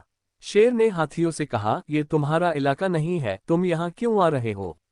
हाथियों ने जवाब दिया, हमारे इलाके में खाने के लिए पर्याप्त पेड़ नहीं बचे हैं, इसलिए हमें यहाँ आना पड़ा। शेर ने कहा, लेकिन इससे हमारा जंगल नष्ट हो जाएगा। हमें इस समस्या का कोई और हल निकालना चाहिए। शेर और हाथियों की इस बहस के बीच भालू ने भी हस्तक्षेप किया और कहा, अगर ऐसा ही चलता रहा तो एक दिन पूरा जंगल नष्ट हो जाएगा। हमें एक साथ बैठकर इस समस्या का समाधान निकालना चाहिए। सभा बुलाई गई और सभी जानवर एक बार फिर एकत्र हुए। इस बार समस्या गंभीर थी। जंगल के बंटवारे ने उन्हें एकजुट होने से दूर कर दिया था। लेकिन समस्या का हल निकालने के लिए फिर से सभी को एकजुट होना पड़ा। इस बार लोमड़ी ने फिर अपनी चतुराई दिखाई और कहा, हम सबने मिलजुल कर हमेशा इस जंगल की रक्षा की है। अब बंटवारे के बाद हम एक दूसरे से अलग हो गए हैं, लेकिन हमें ये समझना होगा कि जंगल का हर हिस्सा एक दूसरे से जुड़ा हुआ है। अगर एक हिस्सा बर्बाद होगा तो बाकी हिस्से भी प्रभावित होंगे। इसलिए हमें फिर से मिलकर जंगल की देखभाल करनी होगी। सभी जानवरों ने लोमड़ी की बात मानी और एकजुट होकर जंगल की देखभाल करने का वचन दिया। उन्होंने तय किया कि भले ही जंगल का बंटवारा हो चुका है, लेकिन वे सभी एक दूसरे की मदद करेंगे और एक दूसरे के इलाके में अतिक्रमण नहीं करेंगे। इस प्रकार जंगल में फिर से शांति स्थापित हो गई। शेर ने संतोष के साथ देखा कि अब उसका जंगल फिर से सुरक्षित है। जंगल का बंटवारा हुआ, लेकिन जानवरों की एकता और समझदारी ने जंगल को बचाए रखा। इस कहानी से यह शिक्षा मिलती है कि चाहे कोई बंटवारा हो, हमें हमेशा मिलजुल कर रहना चाहिए और समस्याओं का समाधान आपसी सहयोग से करना चाहिए। एक समय की बात है, एक घने जंगल के बीचों बीच एक सुंदर झील थी। उस झील में अनेक प्रकार के जल जंतु और पक्षी रहते थे। उसी झील में एक बत्तख भी रहती थी जिसका नाम चंपा था। चंपा बहुत सुंदर और चतुर थी, लेकिन उसकी एक बुरी आदत थी, वह बहुत लालची थी। उसके मन में हमेशा और अधिक पाने की इच्छा बनी रहती थी। चाहे जितना भी मिल जाए, वह कभी संतुष्ट नहीं होती थी। चंपा दिन भर झील में तैरती और अपना पेट भरने के लिए मछलियां और झील के आसपास उगने वाले छोटे छोटे पौधों को खाती। लेकिन उसकी यह लालच बढ़ती ही जा रही थी। वह चाहती थी कि उसके पास झील के सबसे अच्छे हिस्से हों और वहां से आने वाली सारी मछलियां केवल उसी की हों। अन्य पक्षियों और जीवों को वह अक्सर वहां से भगा देती थी ताकि वह अकेली ही वहां के सारे संसाधनों का आनंद ले सके। एक दिन झील में एक बूढ़ी कछुआ आई। उसने चंपा से पानी में तैरते हुए कहा, चंपा, क्या मैं यहाँ कुछ समय के लिए रह सकती हूँ? मेरी उम्र हो गई है और अब मैं ज्यादा दूर तक तैर नहीं सकती। ये झील बहुत शांत है और मुझे लगता है कि यहाँ कुछ दिनों तक आराम कर पाऊंगी। चंपा ने उसे ऊपर से नीचे तक देखा और सोचा, ये बूढ़ी कछुआ मेरी मछलियों को खा जाएगी और मेरा खाना कम हो जाएगा। नहीं, मैं इसे यहाँ रहने नहीं दूंगी। चंपा ने ठंडी आवाज में कहा, नहीं, ये जगह मेरी है। यहाँ तुम्हारे लिए कोई जगह नहीं है। जाओ, किसी और जगह ढूंढ लो। बूढ़ी कछुआ ने बहुत विनती की, लेकिन लालची चंपा ने उसे झील से भगा दिया। समय बीतता गया और चंपा का लालच बढ़ता ही गया। वह झील में रहने वाले दूसरे पक्षियों और जीवों को भी डराने लगी। कोई भी पक्षी या जानवर झील के पास आने से डरने लगा, क्योंकि चंपा उन्हें वहां से भगा देती थी। धीरे धीरे झील के पास की जगह सुनसान हो गई। सभी जीव जंतु दूसरी जगहों पर चले गए और चंपा अकेली रह गई। हालांकि अब झील पूरी तरह से चंपा की थी, लेकिन उसकी लालच और बढ़ गई थी। उसने सोचा, अगर झील के आसपास और भी खाने के स्रोत हो तो मुझे बाहर जाकर भोजन ढूंढने की जरूरत नहीं पड़ेगी। मुझे और अधिक चाहिए। एक दिन चंपा को एक जादुई सुनहरी मछली मिली। मछली बहुत छोटी थी, लेकिन उसमें विशेष शक्तियां थीं। चंपा ने उसे पकड़ने की कोशिश की, लेकिन वह भाग गई। मछली ने चंपा से कहा, तुम मुझे पकड़ नहीं सकती, लेकिन अगर तुम मुझे छोड़ दोगी तो मैं तुम्हारी एक इच्छा पूरी कर दूंगी। चंपा ने अपनी आंखें चमकाते हुए कहा, ठीक है, मैं चाहती हूँ कि इस झील में सबसे ज्यादा मछलियां हों और वे सब केवल मेरी हों। कोई दूसरा उन्हें न खा सके। मछली ने सिर हिलाया और कहा, जैसा तुम चाहती हो वैसा ही होगा। लेकिन याद रखना, लालच का परिणाम हमेशा अच्छा नहीं होता। ये कहकर मछली गायब हो गई। कुछ समय बाद चंपा ने देखा कि झील में सचमुच मछलियों की संख्या बढ़ने लगी। हर जगह मछलियां ही मछलियां थीं। वह बहुत खुश हो गई और सोची, अब तो मुझे कभी भी भूखा नहीं रहना पड़ेगा। लेकिन जैसे जैसे दिन बीतते गए कुछ अजीब होने लगा। झील की मछलियां तेजी से मरने लगीं। उनके मरने की वजह से झील का पानी गंदा और बदबूदार हो गया। जो मछलियां बची थीं, वे भी बीमार हो गईं और धीरे धीरे मरने लगीं। अब चंपा को खाने के लिए कुछ नहीं बचा था। उसका लालच उसे मुसीबत में डाल चुका था। पहले से ही उसने झील के सारे जीव जंतुओं को भगा दिया था और अब खुद को भी खाने के लिए कुछ नहीं बचा। वह बहुत परेशान हो गई और सोचने लगी, मैंने क्या किया? मैंने अपनी लालच के कारण दूसरों को नुकसान पहुंचाया और अब खुद भी भूखी रह गई हूं। कुछ दिनों बाद चंपा ने सोचा कि वह सुनहरी मछली से माफी मांगकर अपनी गलती सुधार सकती है। उसने झील के कोने कोने में जाकर मछली को ढूंढने की कोशिश की, लेकिन वह मछली कहीं नहीं मिली। अंत में चंपा को समझ आ गया कि उसकी लालच ने ही उसे इस हालत में पहुंचाया है और अब उसे इसकी सजा भुगतनी पड़ेगी। चंपा का शरीर कमजोर होने लगा क्योंकि उसे कुछ भी खाने को नहीं मिल रहा था। उसकी सुंदरता भी धीरे धीरे खत्म हो रही थी। अब वह न तो उड़ पाती थी और न ही ठीक से तैर पाती थी। उसने खुद से कहा, काश मैंने अपनी लालच पर काबू पाया होता। काश मैंने दूसरों के साथ इस झील को साझा किया होता। अगर मैं दूसरों को भी यहाँ रहने देती तो शायद आज मेरी ये हालत नहीं होती। कुछ दिनों बाद वही बूढ़ी कछुआ फिर से उस झील के पास आए। उसने चंपा को देखा, जो अब कमजोर और उदास थी। कछुआ ने उससे कहा, तुम्हें अब समझ में आ गया होगा कि लालच हमेशा बुरा परिणाम लाता है। यदि तुम दूसरों के साथ मिलजुल कर रहती तो आज तुम्हारी यह हालत न होती। चंपा ने आंखों में आंसू भरकर कहा, हाँ, अब मुझे अपनी गलती का एहसास हो गया है। लेकिन अब बहुत देर हो चुकी है। मैंने अपनी लालच के कारण सब कुछ खो दिया। कछुआ ने कहा, देर कभी नहीं होती। अगर तुम सचमुच अपनी गलती मानती हो तो शायद तुम्हें एक और मौका मिले। इसके बाद कछुआ ने झील के दूसरे जीवों और पक्षियों को वापस बुलाया। धीरे धीरे झील फिर से जीवंत होने लगी।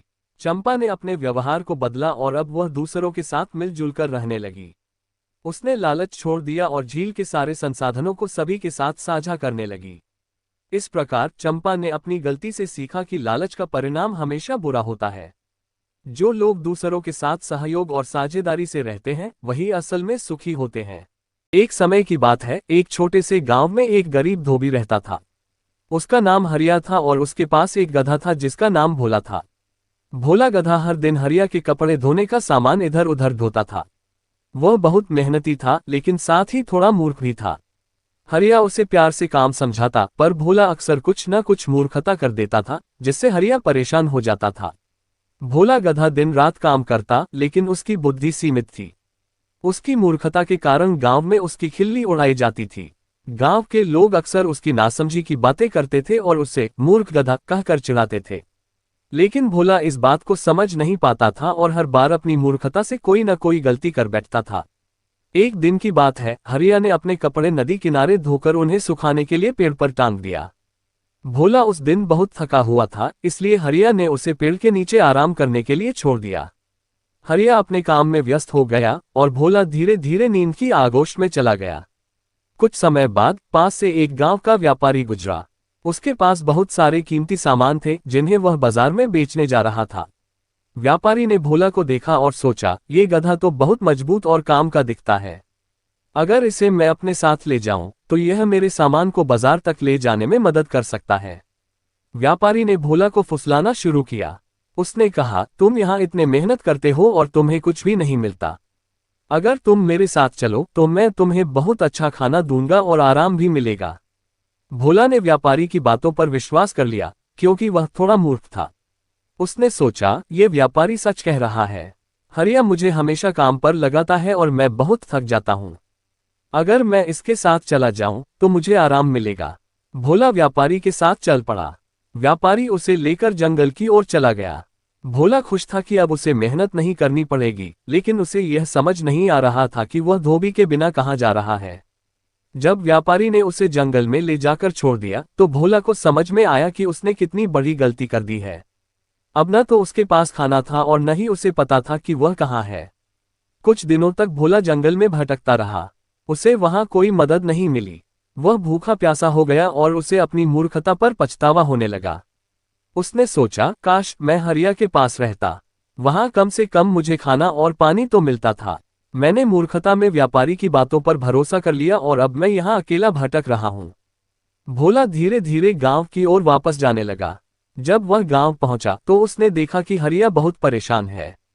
हरिया ने उसे देखा और दौड़कर उसके पास आया। उसने भोला को गले लगाया और कहा, कहाँ चले गए थे भोला? मैं तुम्हें ढूंढते ढूंढते थक गया। भोला ने सिर झुकाया और अपनी गलती मान ली। उसने समझा कि सच्चा मालिक वही होता है जो हमेशा ख्याल रखता है, न कि वह जो सिर्फ मीठी बातें करके धोखा देता है। इसके बाद भोला ने कभी भी हरिया को नहीं छोड़ा और हर दिन मेहनत से उसका काम करने लगा। अब वह पहले से समझदार हो गया था। उसने सीख लिया था कि बिना सोचे समझे किसी पर भरोसा करना मूर्खता होती है। गांव वालों ने भी देखा कि भोला अब अपनी मूर्खताओं से दूर हो गया है और वे उसकी तारीफ करने लगे। इस तरह भोला गधे की मूर्खता ने उसे एक महत्वपूर्ण सीख दी कि जीवन में सही निर्णय लेने के लिए बुद्धि और धैर्य जरूरी है। बहुत समय पहले की बात है। एक छोटे से गांव में एक गधा रहता था जिसका नाम था धनिया। वह गांव के एक किसान का पालतू गधा था और किसान उसे बहुत सारा काम करने के लिए इस्तेमाल करता था। किसान दिन भर उसे खेतों में काम करवाता, अनाज ढोवाता और बाजार में सामान ले जाता। गधा धनिया स्वभाव से बहुत सीधा और मेहनती था। वह बिना किसी शिकायत के किसान के हर काम को करता, लेकिन किसान उसकी परवाह ज्यादा नहीं करता था। धनिया के दिन ऐसे ही बीत रहे थे। वह हर दिन भारी सामान उठाता और खेतों में काम करता। एक दिन जब वह बहुत थका हुआ था, उसने सोचा, मैं इतना मेहनत करता हूँ लेकिन मुझे कभी आराम नहीं मिलता। किसान मेरे साथ कभी अच्छा व्यवहार नहीं करता। काश मैं भी किसी राजमहल में होता जहाँ मुझे अच्छा खाना मिलता और आराम करने का मौका मिलता। गधा धनिया की यह सोच उसके जीवन में बदलाव लाने वाली थी, लेकिन उसे यह नहीं पता था। उस रात धनिया बहुत देर तक सोचता रहा और अगले दिन उसने निर्णय लिया कि अब वह और मेहनत नहीं करेगा। उसने सोचा, अगर मैं बीमार होने का नाटक करूंगा तो शायद मुझे आराम मिल सके। अगले दिन जब किसान उसे खेतों में काम करवाने के लिए बुलाने आया, तो धनिया ने अपना सिर नीचे झुका लिया और जमीन पर लेट गया। उसने अपनी आंखें बंद कर ली और ऐसे दिखाया जैसे वह बीमार हो गया हो। किसान ने उसे देखकर कहा, अरे, ये तो बीमार हो गया है। आज इसे काम पर नहीं ले जा सकता। मुझे खुद ही सारा काम करना पड़ेगा। किसान ने उसे दवाई दी और उसे आराम करने के लिए छोड़ दिया। गधा धनिया बहुत खुश था कि उसकी चाल काम कर गई। उसने सोचा, वाह, कितना अच्छा लग रहा है, बिना कुछ किए आराम कर रहा हूँ। अब मैं हर रोज ऐसा ही करूंगा। कुछ दिन ऐसे ही बीतते गए और धनिया हर दिन बीमार होने का नाटक करता रहा। किसान अब परेशान हो गया था। उसे समझ में नहीं आ रहा था कि उसका गधा हर दिन बीमार क्यों हो जाता है। उसने गांव के वैद्य को बुलाया। वैद्य ने गधे को देखा और कहा, मुझे तो ये गधा बिल्कुल ठीक लग रहा है। लगता है ये सिर्फ नाटक कर रहा है ताकि इसे काम न करना पड़े। किसान को ये बात सुनकर बहुत गुस्सा आया।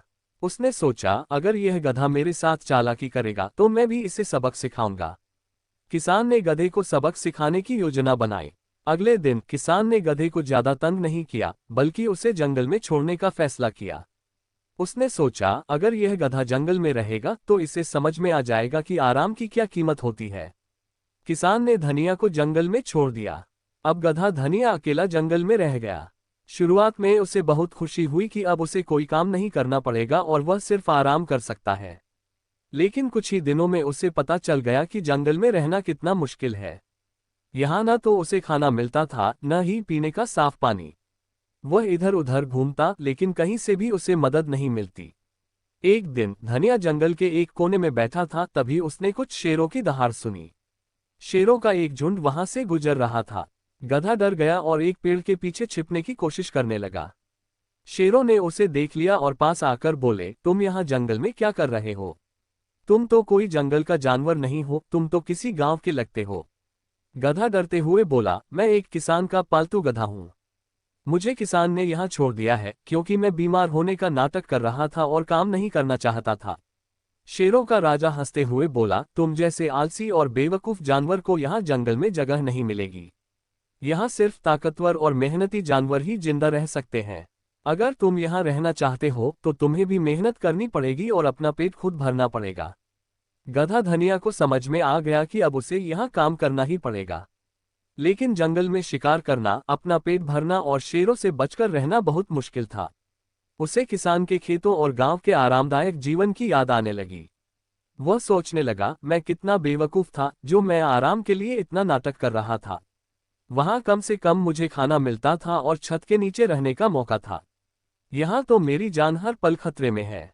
धनिया ने जंगल में कुछ दिन जैसे तैसे गुजारे, लेकिन हर दिन उसे भूख, प्यास और डर का सामना करना पड़ता। आखिरकार एक दिन उसने फैसला किया कि वह गांव वापस जाएगा और किसान से माफी मांगेगा। उसने सोचा, अगर किसान मुझे वापस ले लेता है तो मैं फिर से मेहनत करूंगा और कोई नाटक नहीं करूंगा। धनिया वापस गांव पहुंचा और किसान के दरवाजे पर जाकर खड़ा हो गया। किसान ने उसे देखकर आश्चर्य से पूछा, अरे तुम वापस आ गए, क्या जंगल में तुम्हें आराम नहीं मिला? धनिया ने सिर झुकाकर कहा, मालिक, मैं अपनी गलती मानता हूं। मैंने नाटक करके आपसे झूठ बोला, लेकिन अब मुझे समझ में आ गया है कि मेहनत करना कितना जरूरी है। कृपया मुझे माफ कर दीजिए और मुझे फिर से काम पर रख लीजिए। मैं वादा करता हूं कि अब कभी कोई नाटक नहीं करूंगा। किसान ने गधे की बातें सुनी और उसकी सच्ची माफी को देखकर उसे वापस अपने साथ काम पर रख लिया। इस बार गधा धनिया पूरी ईमानदारी और मेहनत से काम करने लगा। उसने कभी कोई बहाना नहीं बनाया और हर काम को अच्छे से किया। कहानी से हमें ये सीख मिलती है कि जीवन में मेहनत और ईमानदारी का कोई विकल्प नहीं होता। जब हम जिम्मेदारी से काम नहीं करते और आराम के पीछे भागते हैं तो हमें असली मुश्किलों का सामना करना पड़ता है। बहुत समय पहले की बात है, एक छोटे से गांव के किनारे एक सुंदर जंगल था। इस जंगल में कई तरह के जानवर रहते थे, लेकिन उनमें सबसे खास थी एक बकरी जिसका नाम चमकी था। चमकी सिर्फ सुंदर नहीं थी, बल्कि बहुत बुद्धिमान भी थी। उसकी चालाकी और सजगता की वजह से जंगल के बाकी जानवर भी उसकी इज्जत करते थे। चमकी अब बड़ी हो गई थी और उसके माता पिता चाहते थे कि उसका विवाह हो जाए। इसलिए उन्होंने ये निर्णय लिया कि चमकी के लिए एक बड़ा स्वयंवर आयोजित किया जाएगा। स्वयंवर की घोषणा जंगल में धूमधाम से की गई। हर तरफ इसकी चर्चा होने लगी कि बकरी चमकी के स्वयंवर में कौन कौन से दावेदार आएंगे और किसे वह अपना वर चुनेगी। जंगल के जानवरों में उत्साह और हलचल थी, क्योंकि हर कोई जानता था कि चमकी जैसी समझदार बकरी का वर बनने का मौका बहुत खास होगा। स्वयंवर का आयोजन एक बड़े मैदान में किया गया, जहां सभी जानवर इकट्ठा हो सकते थे। चमकी के माता पिता ने यह ऐलान किया कि जो भी दावेदार चमकी को अपने गुण और बुद्धिमानी से प्रभावित करेगा, वही उसका वर बनेगा। ये सुनते ही जंगल के कई युवा जानवर चमकी का दिल जीतने के लिए तैयार हो गए। लेकिन चमकी के माता पिता ने यह भी शर्त रखी कि सिर्फ ताकत ही नहीं, बल्कि दिमाग का भी इस्तेमाल करके ही कोई जीत सकता है। इस शर्त ने सबकी रुचि और बढ़ा दी थी। स्वयंवर के दिन पूरे जंगल के जानवर उत्सुकता से जमा हुए। सभी की नजरें चमकी पर थीं, जो एक सुंदर माला पहने हुए खड़ी थी। उसके चारों ओर ढेर सारे फूल सजाए गए थे और वह बेहद आकर्षक लग रही थी। मैदान में कई दावेदार खड़े थे, जिनमें से कुछ खुद को सबसे योग्य समझते थे। सबसे पहले एक शक्तिशाली और तेज दौड़ने वाला चीता आगे आया। चीता अपनी गति पर बहुत गर्व करता था। उसने चमकी से कहा, चमकी, मैं जंगल का सबसे तेज जानवर हूं। अगर मैं तुम्हारा पति बनूंगा तो हम हर जगह जल्दी पहुंच जाएंगे और कभी किसी मुश्किल में नहीं फंसेंगे। चमकी ने मुस्कुराते हुए कहा, तेजी तो बहुत अच्छी बात है, लेकिन मुश्किल समय में बुद्धि और धैर्य की भी जरूरत होती है। इसके बाद भालू ने कदम बढ़ाया। वह अपने ताकतवर शरीर और धीरज के लिए मशहूर था। भालू ने गर्व से कहा, चमकी, मैं जंगल का सबसे ताकतवर प्राणी हूं। अगर मैं तुम्हारा वर बनूंगा तो तुम्हें कभी किसी चीज की चिंता नहीं करनी पड़ेगी, क्योंकि मैं हर मुश्किल को अपने बल से हल कर दूंगा। चमकी ने भालू की बात ध्यान से सुनी और जवाब दिया, ताकत निश्चित रूप से महत्वपूर्ण है, लेकिन हमेशा ताकत से ही सब कुछ हल नहीं होता। कभी कभी समस्या को हल करने के लिए बुद्धिमानी और चालाकी की आवश्यकता होती है। फिर एक लोमड़ी आगे आई, जो अपनी चालाकी के लिए प्रसिद्ध थी। उसने मुस्कान के साथ कहा, चमकी, मैं जंगल की सबसे चालाक जानवर हूं। मुझे हर समस्या का हल पता है। मैं हर संकट से बाहर निकल सकती हूं। तुम्हारे जीवन में अगर कोई समस्या आए तो मैं उसे अपने दिमाग से सुलझा दूंगी। चमकी ने लोमड़ी की बात सुनी और कहा, चालाकी जरूर काम आती है, लेकिन अगर चालाकी का उपयोग गलत तरीके से किया जाए तो उससे नुकसान भी हो सकता है। जीवन में सच्चाई और ईमानदारी भी जरूरी है। इसके बाद कई और जानवर भी आए, जैसे हिरण, गधा और भेड़िया, लेकिन किसी ने भी चमकी को पूरी तरह से प्रभावित नहीं किया। चमकी बहुत समझदार थी और वह किसी ऐसे साथी की तलाश में थी जो न केवल ताकतवर या चालाक हो, बल्कि सच्चा, ईमानदार और धैर्यवान भी हो। अंत में एक साधारण बकरा मंच पर आया। वह कोई खास दिखने वाला नहीं था, लेकिन उसकी आंखों में ईमानदारी और सरलता साफ झलक रही थी।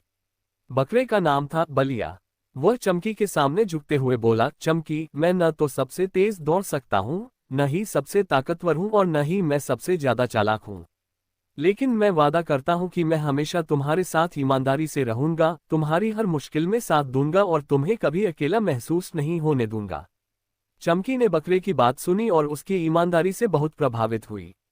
उसने महसूस किया कि जीवन में सबसे जरूरी गुण ईमानदारी, साथ निभाने की क्षमता और धैर्य होते हैं। चमकी ने बलिया की सादगी और उसकी सच्चाई को पहचाना और कहा, तुम्हारे जैसे साथी की मुझे तलाश थी। मैं तुम्हें अपना वर चुनती हूँ। ये सुनते ही जंगल के सभी जानवर खुश हो गए और तालियों की गूंज से मैदान भर गया। सबको समझ में आ गया कि ताकत, चालाकी और गति से भी ज्यादा महत्वपूर्ण है ईमानदारी और सच्चा प्यार। चमकी और बलिया का विवाह बड़े धूमधाम से हुआ और सभी जानवरों ने उनकी खुशहाल जीवन की कामना की। इस कहानी से यह सीख मिलती है कि जीवन में सबसे महत्वपूर्ण गुण ईमानदारी, धैर्य और सच्चाई होते हैं। केवल बाहरी ताकत या चालाकी से ही जीवन की चुनौतियों का सामना नहीं किया जा सकता, बल्कि सही इंसान वह होता है जो सच्चे दिल से साथ दे, चाहे परिस्थितियां कैसी भी हों। बहुत समय पहले की बात है, एक घने जंगल में एक चीता और लोमड़ी रहते थे। दोनों की स्वभाव और आदतें एकदम अलग थीं, लेकिन फिर भी उनके बीच गहरी दोस्ती थी। चीता अपनी तेज गति और ताकत के लिए जाना जाता था, जबकि लोमड़ी अपनी चतुराई और चालाकी के लिए मशहूर थी। जंगल के सभी जानवर चीते की तेज दौड़ और लोमड़ी की होशियारी से बहुत प्रभावित थे। चीता दिन भर शिकार करता और जंगल के सबसे तेज जानवर होने के कारण उसका हर शिकार सफल रहता। दूसरी ओर लोमड़ी की चालाकी उसे शिकार करने की जरूरत ही नहीं पड़ने देती थी। वह चीते के साथ रहती और जब चीता शिकार करता तो वह उससे कुछ हिस्सा मांगकर अपना पेट भर लेती।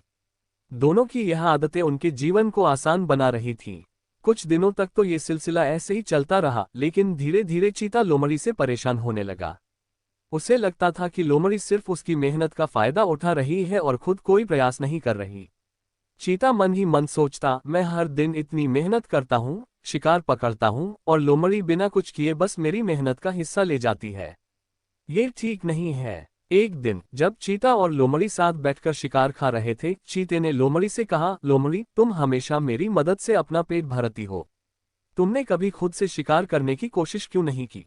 लोमड़ी मुस्कुराते हुए बोली, चीते भाई, तुम इतनी तेज दौड़ते हो और इतने मजबूत हो कि तुम्हारे साथ रहते हुए मुझे शिकार की चिंता नहीं होती। और वैसे भी मैं तुमसे ज्यादा चतुर हूँ। क्यों न मैं अपनी चतुराई का फायदा उठाकर आसान तरीके से भोजन प्राप्त करूं? चीता चिढ़कर बोला, चतुराई से ही सब कुछ नहीं होता, मेहनत और कौशल भी जरूरी होते हैं। मैं चाहूंगा कि तुम भी अपनी मेहनत से अपना पेट भरो, ताकि मुझे यह महसूस न हो कि मैं अकेले ही मेहनत कर रहा हूं। लोमड़ी ने चीते की बात को गंभीरता से लिया और सोचा, चीता अपनी ताकत और गति पर बहुत घमंड करता है। मुझे इसे एक बार सबक सिखाना चाहिए ताकि इसे समझ में आए कि सिर्फ ताकत और गति ही सब कुछ नहीं होती, बल्कि दिमाग का इस्तेमाल करना भी जरूरी होता है। अगले दिन लोमड़ी ने एक योजना बनाई। उसने चीते से कहा, ठीक है चीते भाई, आज मैं तुम्हें दिखाऊंगी कि मैं भी शिकार कर सकती हूँ, और वह भी बिना दौड़ाए। चीते को ये सुनकर बहुत हैरानी हुई। वह सोचने लगा, लोमड़ी इतनी चालाक तो है, लेकिन शिकार करने में ये कैसे सफल होगी? लोमड़ी ने जंगल में जाकर एक बड़े पत्थर के पास कुछ गड्ढे खोदे और उनमें सूखे पत्ते और लकड़ियां भर दी। फिर उसने पास के तालाब से थोड़ा पानी लिया और उसे पत्तों पर छिड़क दिया, जिससे वह जगह गीली दिखने लगी। अब वह पत्थर के पास बैठकर चीते का इंतजार करने लगी। कुछ समय बाद चीता वहां पहुंचा और लोमड़ी को देखकर पूछा, लोमड़ी, तुमने क्या योजना बनाई है? यहाँ क्या कर रही हो? लोमड़ी मुस्कुराते हुए बोली, ये देखो, मैंने इस जगह को एकदम दलदली बना दिया है। मैं यहाँ कुछ जानवरों को आने का लालच दूंगी और जैसे ही वे यहाँ आएंगे, वे इस दलदल में फंस जाएंगे। फिर तुम देखोगे कि मैं कितनी आसानी से उन्हें पकड़ लेती हूँ। चीता पहले तो थोड़ा शक में था, लेकिन उसने सोचा कि शायद लोमड़ी के पास वाकई कोई अच्छी योजना है। उसने दूर से देखने का फैसला किया और वहां से कुछ दूरी पर जाकर बैठ गया। लोमड़ी ने पास के खरगोशों और छोटे जानवरों को देखा और चतुराई से उन तक पहुंची। उसने उनसे कहा, दोस्तों, मैंने सुना है कि इस पत्थर के पास बहुत ही मीठा और स्वादिष्ट भोजन छिपा हुआ है। अगर तुम लोग वहां जाओ तो तुम्हें बहुत सारा भोजन मिलेगा। खरगोश और छोटे जानवर लोमड़ी की बातों में आ गए और वह सब उस पत्थर की ओर बढ़ने लगे। जैसे ही वे उस जगह पर पहुंचे, वे गड्ढों में फंस गए। लोमड़ी ने जल्दी से उन पर हमला किया और उनमें से एक खरगोश को पकड़ लिया। ये देखकर चीता दंग रह गया। उसने सोचा, लोमड़ी ने बिना दौड़े और बिना किसी मेहनत के शिकार कर लिया। ये तो वाकई बहुत चतुर है। उस दिन के बाद से चीते का लोमड़ी के प्रति नजरिया बदल गया। उसे समझ में आ गया कि केवल ताकत और गति से ही हमेशा सफलता नहीं मिलती, बल्कि कभी कभी बुद्धि और चालाकी का भी सहारा लेना पड़ता है। उसने लोमड़ी की चतुराई की प्रशंसा की और उसे अपना बराबर का साथी मान लिया। कुछ दिनों बाद चीता और लोमड़ी फिर से शिकार पर गए। इस बार लोमड़ी ने अपनी चतुराई और चीते ने अपनी गति और ताकत से शिकार किया। दोनों ने मिलकर अपने अपने गुणों का सही इस्तेमाल किया और एक साथ काम करके अपने भोजन की व्यवस्था की। अब चीते को समझ में आ गया था कि जंगल में सिर्फ ताकत और तेजी ही मायने नहीं रखती, बल्कि समय समय पर चतुराई और बुद्धि का उपयोग भी उतना ही जरूरी होता है। वहीं लोमड़ी ने भी यह सीखा कि कभी कभी मेहनत और प्रयास से खुद को सिद्ध करना भी महत्वपूर्ण होता है। इस कहानी से हमें ये सीख मिलती है कि जीवन में सफलता पाने के लिए न केवल शारीरिक ताकत की आवश्यकता होती है, बल्कि बुद्धिमानी और चतुराई का भी उतना ही महत्व होता है। चीता अपनी ताकत पर गर्व करता था, लेकिन लोमड़ी ने उसे यह सिखाया कि कभी कभी दिमाग का इस्तेमाल करके ही मुश्किल से मुश्किल काम को आसानी से पूरा किया जा सकता है। साथ ही ये कहानी यह भी बताती है कि मित्रता में एक दूसरे के गुणों का सम्मान करना और साथ मिलकर काम करना जरूरी होता है। जब चीते ने लोमड़ी की चतुराई को स्वीकार किया, तो उनकी दोस्ती और मजबूत हो गई और उन्होंने मिलकर अपनी समस्याओं का हल निकाला। बहुत समय पहले की बात है, एक घने जंगल में एक शक्तिशाली शेर रहता था, जिसका नाम भीम था। शेर भीम अपने बल, बुद्धि और दहाड़ से पूरे जंगल में प्रसिद्ध था। वह जंगल का सबसे ताकतवर शिकारी था और सभी जानवर उससे डरते थे। उसकी दहाड़ से जंगल का कोना कोना कांप उठता था। हर जानवर जानता था कि शेर की भूख जब जागती है तो किसी का बच पाना नामुमकिन है। शेर भीम का एक नियम था कि वह हर दिन एक बड़ा शिकार करेगा और उस शिकार से वह अपना पेट भरेगा। जब वह शिकार पर निकलता था तो जंगल के सभी जानवर सावधान हो जाते थे। हिरण, ज़ेब्रा और जंगली सुअर तक शेर से छिपने के लिए तेज दौड़ने लगते थे, लेकिन शेर अपनी ताकत और चालाकी से हमेशा उन्हें पकड़ ही लेता था। एक दिन शेर भीम कई दिनों से बिना शिकार के भूखा था। मौसम बहुत खराब हो गया था, जिससे शेर को शिकार मिलना मुश्किल हो गया था। आसपास के सभी जानवर कहीं छिप गए थे या किसी और जगह चले गए थे। शेर ने जंगल में कई जगह शिकार की तलाश की, लेकिन कोई भी जानवर उसे नजर नहीं आया। शेर भूख से तड़प रहा था। उसका पेट अंदर से जैसे जल रहा था और उसकी ताकत धीरे धीरे कम होती जा रही थी। शेर सोचने लगा, अगर मुझे जल्द ही कोई शिकार नहीं मिला तो मैं कमजोर हो जाऊंगा। मुझे कुछ करना होगा। उसने पूरे जंगल में घूमकर कई जानवरों को खोजने की कोशिश की, लेकिन किसी जानवर की आहट तक उसे सुनाई नहीं दी। भूख की वजह से शेर का गुस्सा बढ़ता जा रहा था। उसे समझ नहीं आ रहा था कि इस मुश्किल समय में वह कैसे अपना पेट भरेगा। तीसरे दिन की सुबह जब शेर बहुत थक चुका था और भूख के कारण उसकी हालत बिगड़ने लगी थी, तभी उसे एक छोटे खरगोश चीकू की आवाज सुनाई दी। शेर ने झाड़ियों के बीच से झांक कर देखा, चीकू बड़े आराम से घास पर बैठा कुछ खा रहा था। शेर ने सोचा, ये तो बहुत छोटा शिकार है, लेकिन अब मेरे पास और कोई चारा नहीं है। इससे मेरा पेट तो नहीं भरेगा, लेकिन फिलहाल थोड़ी भूख मिट जाएगी। शेर धीरे धीरे खरगोश की ओर बढ़ने लगा, लेकिन जैसे ही वह छलांग मारने वाला था, चीकू ने उसे देख लिया और तुरंत ही दौड़ने लगा। शेर ने उसका पीछा किया, लेकिन भूख और कमजोरी के कारण वह तेजी से दौड़ नहीं पा रहा था। कुछ ही देर में चीकू अपने बिल में जाकर छिप गया। शेर वहां जाकर खड़ा हो गया और जोर से दहाड़ते हुए कहा, खरगोश बाहर निकलो, आज तुम मेरे भोजन बनोगे। चीकू ने अंदर से कहा, महाराज आप मुझ जैसे छोटे जानवर को खाकर क्या करेंगे? मैं तो बहुत छोटा हूँ, मुझसे आपकी भूख नहीं मिटेगी। अगर आप मुझे छोड़ दें तो मैं आपको एक बड़ा शिकार दिला सकता हूँ। शेर ने सोचा कि खरगोश की बात में कुछ तो सच्चाई है। वह इतना छोटा है कि उसे खाने से मेरी भूख पूरी तरह शांत नहीं होगी। शेर ने कहा, ठीक है, मैं तुम्हें छोड़ता हूँ, लेकिन याद रखना, अगर तुमने मुझे धोखा दिया तो मैं तुम्हें बिना कोई मौका दिए खा जाऊंगा। चीकू ने शेर को वचन दिया और कहा, महाराज मैं आपको एक बहुत बड़ा शिकार दिलाऊंगा, लेकिन उसके लिए आपको मेरे साथ थोड़ा इंतजार करना होगा। शेर ने हाँ कर दी। वह अब पूरी तरह चीकू पर निर्भर था, क्योंकि उसके पास और कोई रास्ता नहीं था। चीकू ने शेर को एक रास्ते पर चलने के लिए कहा और उसे जंगल के एक ऐसे हिस्से में ले गया जहां एक पुराना कुआं था। कुएं के पास पहुंचते ही चीकू ने शेर से कहा, महाराज, ये जो कुआं है इसमें एक और शेर रहता है। वह बहुत ही बड़ा और ताकतवर है, लेकिन अगर आप उसे हरा दें तो आपका पेट भर सकता है। शेर हैरान हुआ और बोला, कैसे हो सकता है कि इस जंगल में मुझसे बड़ा और ताकतवर कोई और शेर हो? मैं ही इस जंगल का राजा हूँ। चीकू ने कहा, महाराज, मैं सच कह रहा हूँ। उस शेर को मैंने कई बार देखा है। वह इसी कुएं के अंदर रहता है। अगर आप नीचे झांक कर देखें तो आपको वह दिखेगा। शेर को चीकू की बात पर पूरा विश्वास नहीं हुआ, लेकिन वह जानता था कि चीकू उसे धोखा नहीं देगा, क्योंकि उसकी जान दांव पर थी। शेर कुएं के पास गया और नीचे झांक कर देखा। जैसे ही उसने पानी में देखा, उसे अपनी ही परछाई दिखी। शेर को लगा कि यह वही दूसरा शेर है जिसके बारे में चीकू ने बताया था। शेर ने जोर से दहाड़ लगाई और पानी में उसकी दहाड़ की गूंज वापस आए। शेर को यह महसूस हुआ कि कुएं में जो शेर है वह भी उसे चुनौती दे रहा है। उसका गुस्सा और बढ़ गया। उसने सोचा, ये शेर मुझसे ज्यादा ताकतवर नहीं हो सकता, मैं इसे मारकर ही दम लूंगा।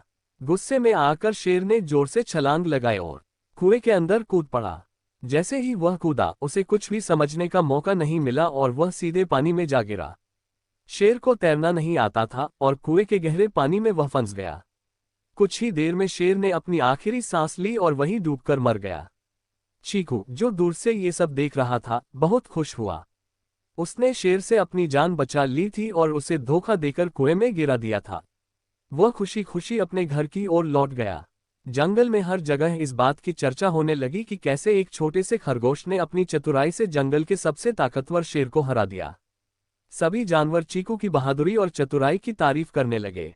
इस कहानी से हमें ये सीख मिलती है कि केवल ताकतवर होना ही काफी नहीं होता, बल्कि समय आने पर चतुराई और धैर्य से काम लेना भी जरूरी होता है। शेर भीम अपनी भूख और गुस्से में इतना अंधा हो गया था कि उसने बिना सोचे समझे कार्रवाई कर दी, और इसका परिणाम ये हुआ कि वह अपनी जान से हाथ धो बैठा। वहीं चीकू ने अपनी सूझबूझ से न केवल अपनी जान बचाई, बल्कि जंगल के बाकी जानवरों को भी एक बड़े खतरे से छुटकारा दिलाया। शक्ति और बल से ज्यादा बुद्धि का महत्व होता है, और यह कहानी इसी सत्य को दर्शाती है। बहुत समय पहले की बात है, एक घने जंगल में 4 मित्र रहते थे। ये चारों अलग अलग प्रजातियों के जानवर थे, लेकिन उनके बीच गहरा स्नेह और मित्रता थी। उनमें से एक हिरण, एक कछुआ, एक कौवा और एक चूहा था। वे सभी जंगल में मिलकर रहते और एक दूसरे की मदद करते थे। उनके पास अपना अलग अलग हुनर था और वे अपनी अपनी क्षमता के अनुसार जीवन जीते थे। चारों मित्र प्रतिदिन मिलते और जंगल में घूमते थे। उनकी दोस्ती इतनी मजबूत थी कि कोई भी संकट आए, वे एक दूसरे का साथ कभी नहीं छोड़ते थे। लेकिन उनकी यह खुशी ज्यादा दिनों तक नहीं टिक पाए, क्योंकि एक चालाक सियार उनकी मित्रता और एकता को तोड़ने की योजना बनाने लगा। इस जंगल में एक भूखा सियार भी रहता था, जिसका नाम कालिया था। कालिया बहुत ही चालाक और धूर्त था। उसने देखा कि ये चारों मित्र साथ रहते हैं और बहुत ही शांतिपूर्ण जीवन व्यतीत करते हैं। उसे इस बात से ईर्ष्या होने लगी। वह हमेशा ये सोचता कि कैसे वह इन चारों को अलग कर सके और उनका शिकार कर सके। एक दिन कालिया ने एक योजना बनाई।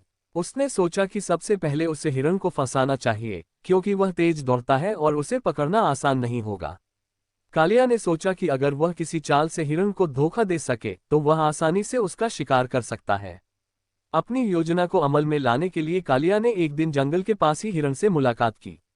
कालिया ने मीठी बातें करना शुरू कर दी और धीरे धीरे हिरण से मित्रता करने की कोशिश करने लगा। उसने कहा, अरे मित्र, तुम कितने सुंदर हो और कितनी तेज दौड़ते हो। मैं तो तुम्हारी गति देखकर दंग रह गया हूँ। क्या तुम मेरे साथ मित्रता करोगे? हिरण ने सियार की मीठी बातों में आकर उसकी मित्रता स्वीकार कर ली। वह बिना सोचे समझे सियार के जाल में फंस गया और धीरे धीरे कालिया के साथ समय बिताने लगा। लेकिन हिरण को ये पता नहीं था कि कालिया का इरादा कुछ और ही है। कालिया ने एक दिन हिरण से कहा, तुम रोज जंगल में घास खाने जाते हो, लेकिन मैं तुम्हें एक ऐसी जगह बताऊंगा जहां बहुत ही स्वादिष्ट घास होती है। वहां तुम्हें कभी भी खाने की कमी नहीं होगी। चलो, मैं तुम्हें वहां ले चलता हूं। हिरण कालिया की बातों में आ गया और उसके साथ चल पड़ा। कालिया उसे एक ऐसी जगह लेकर गया जहां एक शिकारी ने जाल बिछा रखा था। जैसे ही हिरण ने उस घास को खाने की कोशिश की, वह शिकारी के जाल में फंस गया। हिरण ने जितनी कोशिश की, उतना ही वह जाल में उलझता गया। उसे समझ में आ गया कि वह फंस चुका है और अब उसका बचना मुश्किल है। उसने सोचा कि सियार ने उसे धोखा दिया है। हिरण ने मदद के लिए जोर जोर से आवाज लगाई। उसकी आवाज सुनकर उसके तीनों मित्र कौवा, कछुआ और चूहा तुरंत उसकी मदद के लिए आ गए। उन्होंने देखा कि उनका मित्र शिकारी के जाल में फंसा हुआ है। हिरण की हालत देखकर तीनों को बहुत दुख हुआ, लेकिन उन्होंने हिम्मत नहीं हारी। वे जान गए थे कि मिलजुल कर ही वे अपने मित्र को इस मुसीबत से बचा सकते हैं। सबसे पहले चूहे ने कहा, मैं इस जाल को काट सकता हूं।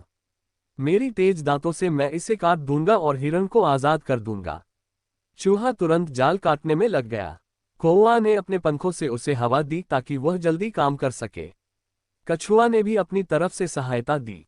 चूहा तेजी से जाल को कुतरने लगा और थोड़ी ही देर में जाल टूट गया। हिरण आजाद हो गया। वह अपने मित्रों का धन्यवाद करने लगा। उसकी जान बच गई थी और अब वह समझ चुका था कि सियार ने उसे धोखा दिया था।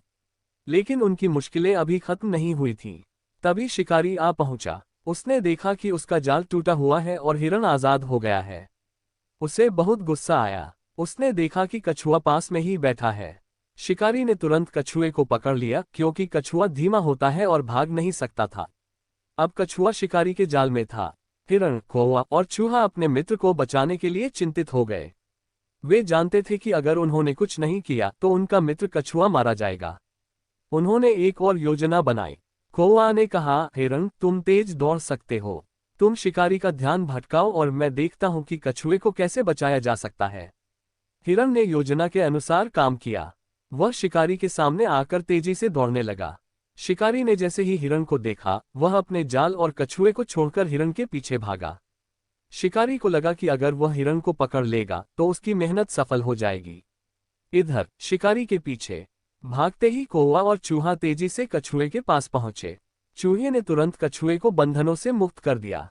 कछुआ आजाद हो गया। अब चारों मित्र फिर से एक साथ थे।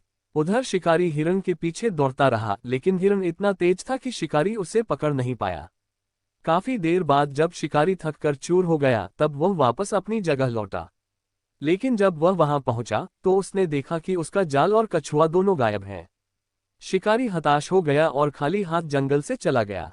चारों मित्र एक बार फिर से खुशी खुशी एक साथ हो गए।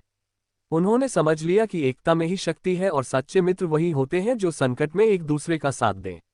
उन्होंने तय किया कि अब वे कभी भी किसी चालाक जानवर के बहकावे में नहीं आएंगे और हमेशा मिलजुल कर रहेंगे। इस प्रकार चतुराई और मित्रता की यह कहानी पंचतंत्र की शिक्षाओं का एक अद्भुत उदाहरण है, जो हमें सिखाती है कि संकट के समय एकजुटता और समझदारी से काम लेना चाहिए। तारांकन कहानी से शिक्षा। तारांकन। 1. सच्चे मित्र वही होते हैं जो मुसीबत में साथ देते हैं। 2. चालाकी और धोखेबाजी का अंत बुरा ही होता है। 3. एकता में बहुत बड़ी शक्ति होती है। 4. संकट के समय समझदारी और धैर्य से काम लेना चाहिए। इस प्रकार चतुर सियार की चालाकी नाकाम हो गई और चारों मित्र अपनी एकता और चतुराई से हर समस्या का सामना करते हुए सुखी जीवन जीने लगे।